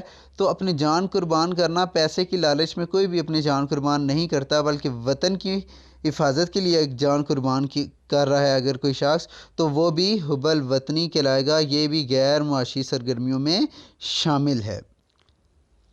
دیکھیں آپ کے سامنے لکھا ہوا ہے کہ اپنے وطن کی بقا اور سالمیت کے لیے کام کرنا. مثلاً البدر نے 1971 میں پاک فوج کے شانہ بشانہ بغیر کسی معاوضے کے جدوجہد کی، یا پھر کشمیری مجاہدین کی جدوجہد آزادی وغیرہ. دیکھیں کشمیر میں جتنے بھی مجاہد ہیں اور جہاد کر رہے ہیں وہ پیسے کی لالچ سے نہیں کر رہے بلکہ اپنی وطن کی محبت سے کر رہے ہیں. تو یہ وطن سے محبت جو ہے یہ بھی غیر معاشی سرگرمیوں میں شامل ہے. سماجی بہبود، یہ غیر معاشی سرگرمیوں کی آخری قسم ہے. سماجی بہبود کہتے ہیں عوام کی فلاح و بہبود، یعنی بہتری یا ترقی کے کاموں میں حصہ لینا، یا پھر لوگوں کی جو ہے وہ مدد کرنا. کسی بھی علاقے میں اگر ایک اسکول بنا دیا جاتا ہے اور وہاں پہ تعلیم مفت دی جاتی ہے تو وہ سماجی بہبود میں آئے گا. تو یہ تمام سرگرمیاں بھی غیر معاشی سرگرمیوں میں آتی ہیں. اسٹوڈنٹ تو یہ تھا آپ کا کوشچن نمبر 2 کہ انسانی سرگرمیوں کی اقسام بیان کریں. تو آپ نے اسی طرح پہلے یہ چارٹ بنانا ہے، یعنی انسانی سرگرمیاں کی دو بڑی قسمیں، معاشی اور غیر معاشی. پھر اس کے بعد ان کی جو سب ہیڈنگز ہیں، کاروبار، پیشہ، ملازمت، اور غیر معاشی سرگرمیوں کی اقسام جو ہیں سماجی بہبود، حب الوطنی، والدین، رشتہ داروں کے حقوق اور مذہبی سرگرمیاں. اسی طرح یہ چارٹ بنا کے پھر ان کو دو لائنوں میں جس طرح نشان لگے ہوئے اس طرح ایکسپلین کرنا ہے. اس کوشچن کو بھی لکھ کے آپ نے یاد کر لینا ہے. یہ تھا آپ کا کوشچن نمبر 2. اسٹوڈنٹس یہاں تک جو کچھ آپ کو پڑھایا گیا ہے یہ آپ کے پہلے دن کا ٹارگٹ تھا. آپ نے اس کو اپنے پاس نوٹ کر کے یاد کرنا ہے. نیکسٹ لیکچر میں ہم اس سے آگے پڑھیں گے. شکریہ. السلام علیکم ڈیئر اسٹوڈنٹس، بہت بہت مبارک ہو آپ کو. آپ نے میٹرک پاس کر لیا ہے اور آپ اب فرسٹ ایئر کے اسٹوڈنٹس ہیں اور آپ نے فرسٹ ایئر میں رجسٹریشن کرائی ہے. آن لائن کلاسز لیں گے آپ. جب تک کالج اوپن نہیں ہوتے ہم آپ کو کلاسز میں بٹھا کے براہ راست نہیں پڑھاتے، تب تک آپ آن لائن کلاسز لیں گے. اور اس سلسلے میں آج ہماری فرسٹ HOD ہے، بزنس میتھس پڑھاؤں گا میں آپ کو، اور پرنسپل آف اکاؤنٹنگ پڑھاؤں گا انشاءاللہ. اور باقی 2 سبجیکٹس اکنامکس اور کامرس محسن صاحب پڑھائیں گے آپ کو. اور یہ جو ہم پڑھا رہے ہیں آپ کو آن لائن، یہ دوبارہ کلاسز میں جب آپ لوگ آئیں گے تو یہ پڑھانا ممکن نہیں ہوگا، ہمارے پاس ٹائم نہیں ہوگا. اور آپ کو اس چیز کا بہت زیادہ فائدہ ہوگا اگر آپ یہ آن لائن کلاسز کو ساتھ ساتھ فالو کرتے رہیں گے، ساتھ ساتھ دیکھتے رہیں گے، اور جو تیاری آپ کو جو کام دیا جائے گا یہاں وہ آپ کرتے رہیں گے. کالج اوپن ہوں گے اس ٹائم کچھ نئے ایڈمیشنز ہوتے بھی ہیں تو بھی ہم ان کو یہ ٹاپکس، یہ چیزیں جو یہاں پر پڑھائیں گے آپ کو HOD کلاسز میں آن لائن، یہ دوبارہ نہیں پڑھا سکیں گے، ہمارے پاس ٹائم نہیں ہوگا. تو اس ٹائم اگر کچھ نئے ایڈمیشنز ہوتے بھی ہیں تو ان کو USB میں یہی کلاسز USB میں لے کر جانی ہوگی اور گھر بیٹھ کے تیاری کرنی ہوگی، ساتھ وہ جو ہم کلاسز میں کرا رہے ہوں گے اور ساتھ یہ پچھلا سلیبس جو ہم نے آن لائن آپ کو پہلے سے ہی کرا دیا ہوگا. تو آپ نے اگر رجسٹریشن کرائی ہے آپ کے والدین اور آپ یقیناً چاہتے ہیں کہ آپ کچھ نہ کچھ انگیج رہیں اس ٹائم کے دوران جب تک کالج اوپن ہوتے ہیں باقاعدہ، تو ہم امید کرتے ہیں کہ جو آپ کو یہاں پڑھایا جا رہا ہے وہ آپ پوری ذمہ داری کے ساتھ تیار کریں گے، مینٹین کریں. رجسٹر جہاں مینٹین کرنے وہ رجسٹر مینٹین کریں گے. بزنس میتھس کے حوالے سے آپ یاد رکھیے کہ ایک رجسٹر آپ کو بنانا پڑے گا. جو آپ کو کام کرایا جائے گا، جو آج ویڈیو کلاس میں کرایا جائے گا وہ بھی، اور جو کلاسز میں براہ راست کرایا جائے گا بعد میں وہ بھی آپ کو رجسٹر پہ نوٹ کرنا پڑے گا. اور وہ رجسٹر آپ کے کام آئے گا امتحان میں بھی. اسی طرح اکاؤنٹنگ کے لیے ایک رجسٹر بنانا پڑے گا. تو فرسٹ ایئر میں آپ کو 2 نومیریکل سبجیکٹس ہیں آپ کے، ایک بزنس میتھ اور ایک اکاؤنٹنگ، دونوں انشاءاللہ میں پڑھاؤں گا اور دونوں کے لیے ایک رجسٹر آپ کو مینٹین کرنا پڑے گا. تو آئیے شروع کرتے ہیں چیپٹر نمبر 1. دیکھیے چیپٹر نمبر 1 ہے، اس کا نام ہے ریشیو اینڈ پروپورشن. اس میں ریشیوز دی ہوتی ہیں. ریشیو کا مطلب ہوتا ہے حصے. سپوز یہ لکھا ہوا ہے فرسٹ کہ 40:32، تو اس کا مطلب ہے کہ کوئی بھی چیز ہے جس کے ٹوٹل اگر 40 اور 32 72 پارٹس کرنے تو 40 اس سے پہلے سے ایک سائڈ پہ کر دیں گے اور 32 سے دوسری سائڈ پہ کر دیں گے. یعنی کہ ریشیو کا مطلب ہوتا ہے حصے. اب پہلا سوال جو ہے کوئی چیپٹر نمبر 1 میں وہ لکھا ہوا ہے کہ سمپلیفائی دا ریشیو، یعنی کہ یہ آپ کو تھوڑا سا مین چیز سمجھائی گئی ہے کہ یہ چیپٹر سالو کرنے کے لیے آپ کو کون کون سے کنسیپٹس آپ کے کلیئر ہونے چاہیے. اب دیکھیے جیسے 40:32 ہے تو اس کو سمپلیفائی کیسے کریں گے کہ یہ دونوں کس پر ڈیوائڈ ہوتے ہیں. ویسے تو ہمیں پتہ ہے شاید 4 پر بھی ڈیوائڈ ہوتے ہیں, 8 پر بھی ڈیوائڈ ہوتے ہیں, لیکن ہمیں جو ایزیلی ہم جا سکتے ہیں, ہم دیکھ سکتے ہیں کہ یہ دونوں 2 پر ڈیوائڈ ہوتے ہیں. تو یہ اس کو ڈیوائڈ کریں گے تو یہ 20 آ جائے گا, اور جب 32 2 پر ڈیوائڈ ہوگا تو یہ آ جائے گا 16. اچھا اب دیکھیے یہ دوبارہ 2 پر ڈیوائڈ ہو سکتے ہیں. اب اس کو ڈیوائڈ کریں گے تو 10 آئے گا, اس کو دوبارہ ڈیوائڈ کریں گے تو 8 آئے گا, اور اب پھر یہ کس پر ڈیوائڈ ہوتے ہیں, پھر 2 پر ڈیوائڈ ہوتے ہیں, یہ 5 اور یہ 4. اب کوئی ایسی ویلیو نہیں ہے جس پر یہ 5 اور 4 دونوں ڈیوائڈ ہو سکتے ہیں پورے. تو دیکھیے 40:32 کی سمپلسٹ فارم آ گئی 5:4.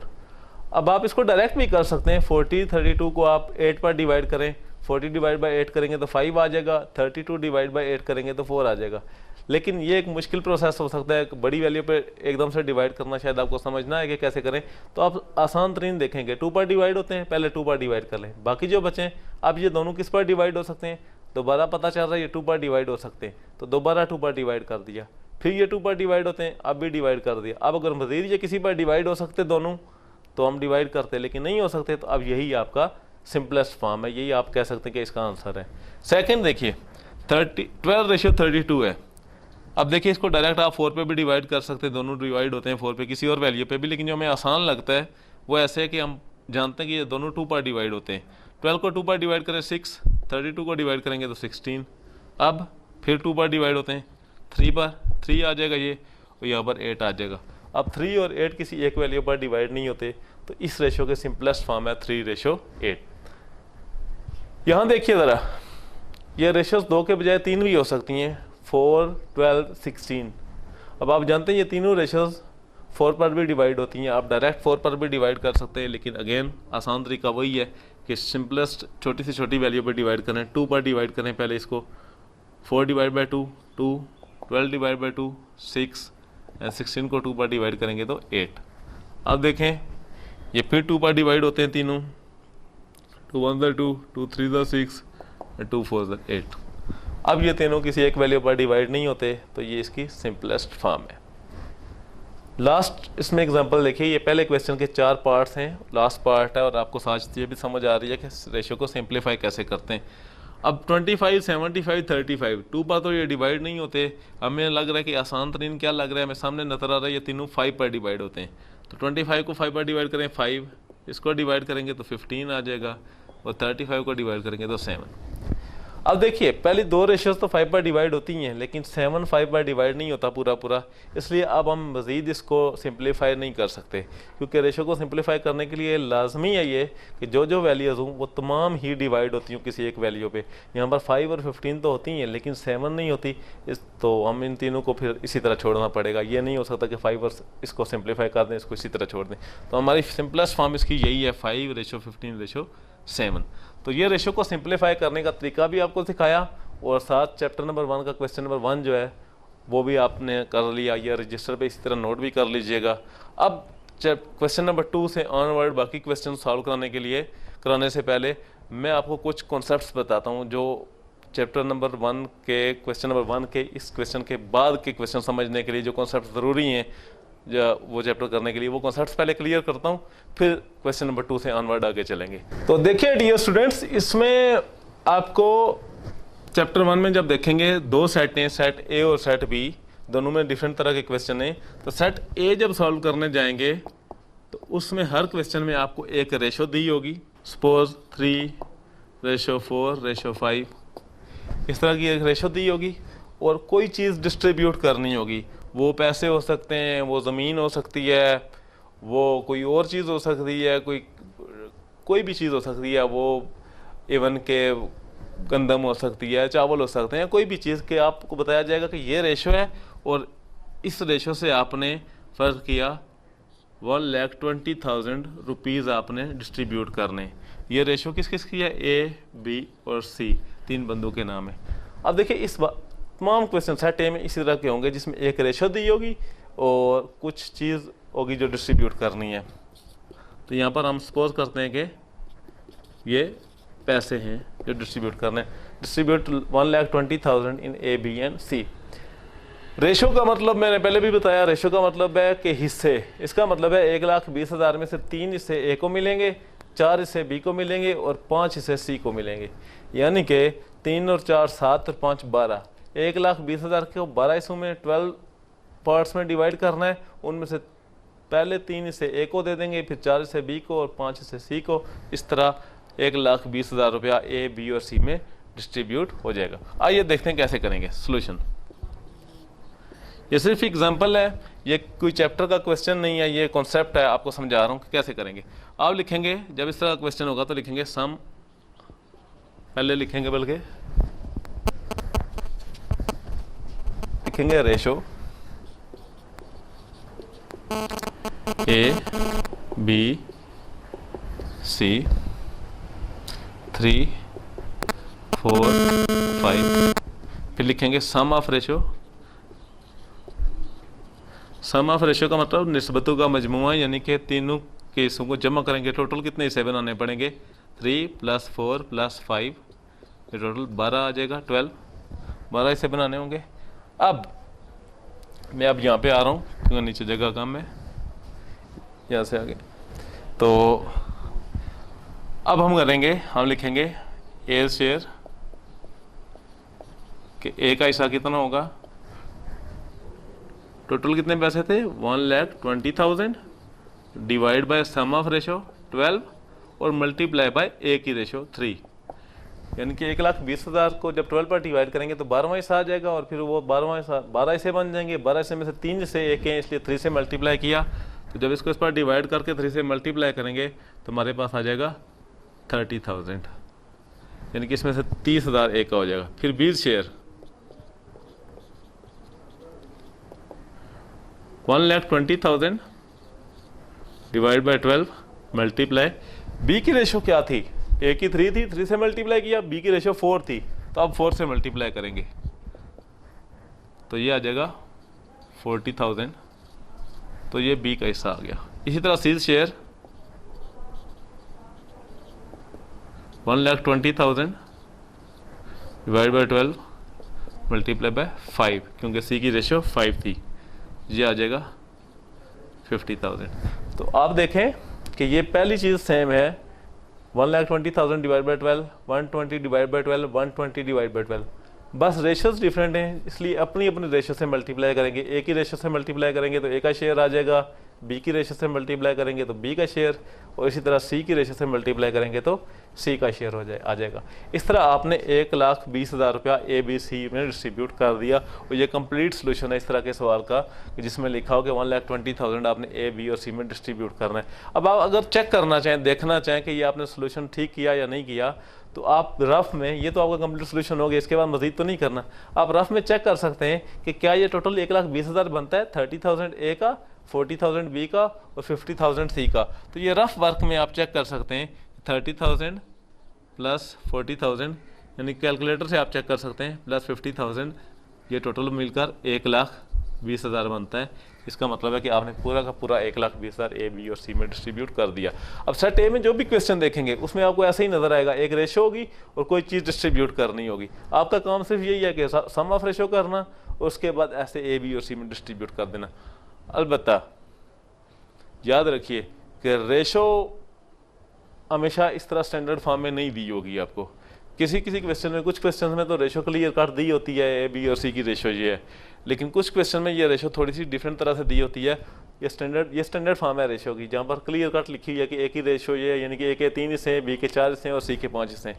لیکن کچھ کویسچن ایسے ہوں گے جن میں ریشو آپ نے سٹینڈرڈ فارم میں لے کر آنی ہے, یعنی کہ جو دی ہوگی ریشو وہ تھوڑی سی ابہام میں ہوگی اور آپ نے اس کو کلیئر سٹینڈرڈ فارم میں لے کے آنا ہے اور پھر اس کے بعد یہ پروسیس کرنا ہے. مثال کے طور پہ کیسے دیکھیے, مثال کے طور پہ ریشو اگر سٹینڈرڈ فارم میں نہ ہو تو ایسے ہو سکتی ہے کبھی کہ اے ریشو بی ہے 3:4 اور بی ریشو سی ہے 5:6. اب دیکھیے بی کا نام 2 دفعہ آ رہا ہے. اب ہم نے اس کو سٹینڈرڈ فارم میں لے کے آنا ہے, ایک ایسی ریشو لانی ہے کہ جس میں اے ریشو بی ریشو سی ایک ہی ریشو آ جائے, بی کا نام ایک ہی دفعہ ہے. اس کو سٹینڈرڈ فارم میں لانے کا طریقہ یہ ہے کہ ہم اس کو ایسے لکھیں گے اے, کیونکہ بی کا نام 2 دفعہ آ رہا ہے, بی کا نام درمیان میں لکھیں گے ریشو بی ریشو سی. اب اے اور بی کی ریشو ہے 3:4, اس طرح لکھ دیا. اب بی اور سی کی ریشو ہے 5:6. اب 5 کیونکہ بی کا 4 لکھا ہوا ہے 5 یہاں نیچے لکھیں گے 5 اور ریشو 6.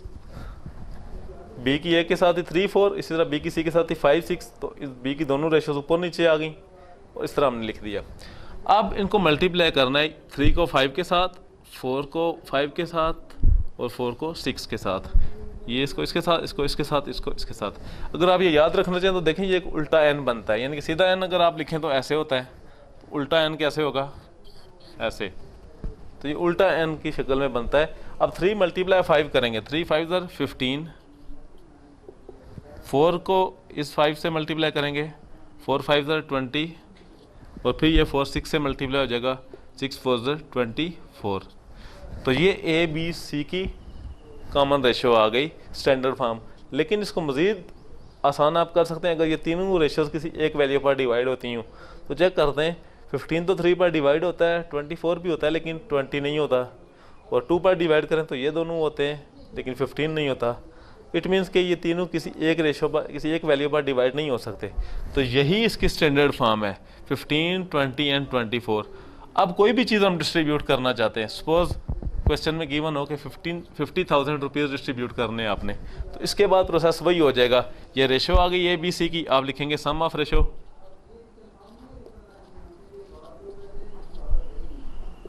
ففٹین پلس 20 پلس 24 یہ ہو جائے گا 59.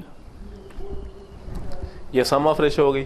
اس کے بعد وہی process as share total 50,000 divided by sum of ratio اور ملٹیپلائی بائی اے کی یہ جو نئی ریشو آئی ہے. اب پرانے ریشوز کو بھول جائیں, جب نئی ریشوز آ گئی ہیں تو اب اے کی ریشو 15 ہے, بی کی 20 ہے اور سی کی 24 ہے. اگر آپ نکالیں گے ایز شیئر تو لکھیں گے as share 50,000 divided by sum of ratio 59 اور ملٹیپلائی بائی اے کی ریشو جو کہ ہے 15. تو یہ اے کا شیئر آ جائے گا. آپ کیلکولیٹر سے کیلکولیٹ کریں گے تو آ جائے گا. ہو سکتا ہے اس کی کوئی پرفیکٹ ویلیو نہ آئے کیونکہ یہ تو ایک ایگزامپل ہے آپ کو سمجھانے کے لیے, یہ آپ کی بک سے کویسچن نہیں ہے. اسی طرح بی کا شیئر نکالیں گے تو 50,000 کو سم آف ریشو پر دوبارہ ڈیوائڈ کریں گے اور ملٹیپلائی بائی بی کی ریشو سے کریں گے, اور جب سی کا حصہ نکالنا ہو تو یہی کام کر کے ملٹیپلائی 15 کی جگہ 24 سے کریں گے. تیسرا طریقہ یہ ہو سکتا ہے کہ ریشو آپ کو اس طرح گیون ہو فریکشنز میں, یعنی کہ اے کی ریشو 3/4, بی کی ریشو 5/2 اور سی کی ریشو 7/6, اور پھر کچھ دیا ہو کہ ڈسٹریبیوٹ کریں. جیسے یہاں پر ہم نے سپوز کیا 1,80,000 اے بی اور سی میں ڈسٹریبیوٹ کرنا ہے. تو ایسی صورت میں بھی آپ کو اس ریشو کو پہلے اسٹینڈرڈ فارم میں لے کر آنا پڑے گا, اور اگر ریشو اس طرح فریکشنز میں دی ہو تو اس کو اسٹینڈرڈ فارم میں لانے کا طریقہ یہ ہے کہ ان میں سے جو سب سے بڑا ڈینومینیٹر ہو, یعنی کہ نیچے والی ویلیوز میں سے جو سب سے بڑی ویلیو ہو اس کے ساتھ سب کو باری باری ملٹیپلائی کر دینا ہے.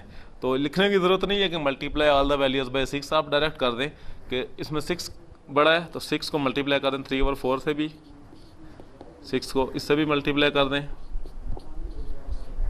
اور اس سے بھی.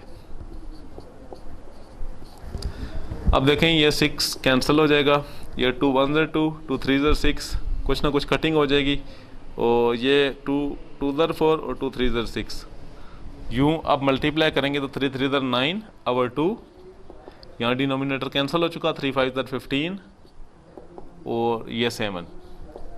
اب بھی ایک فریکشن ہے 9 کے نیچے 2 باقی ہے. اب 2 کو کینسل کرنے کے لیے تمام ریشوز کو 2 سے ملٹیپلائی کریں گے, تو 2 multiply by 2/9 9/2 sorry 2 multiply by 15 اور 2 ملٹیپلائی بائی 7. اب یہ 2 2 سے کینسل ہو جائے گا, 9 ریشو 30 ریشو 2 7 14.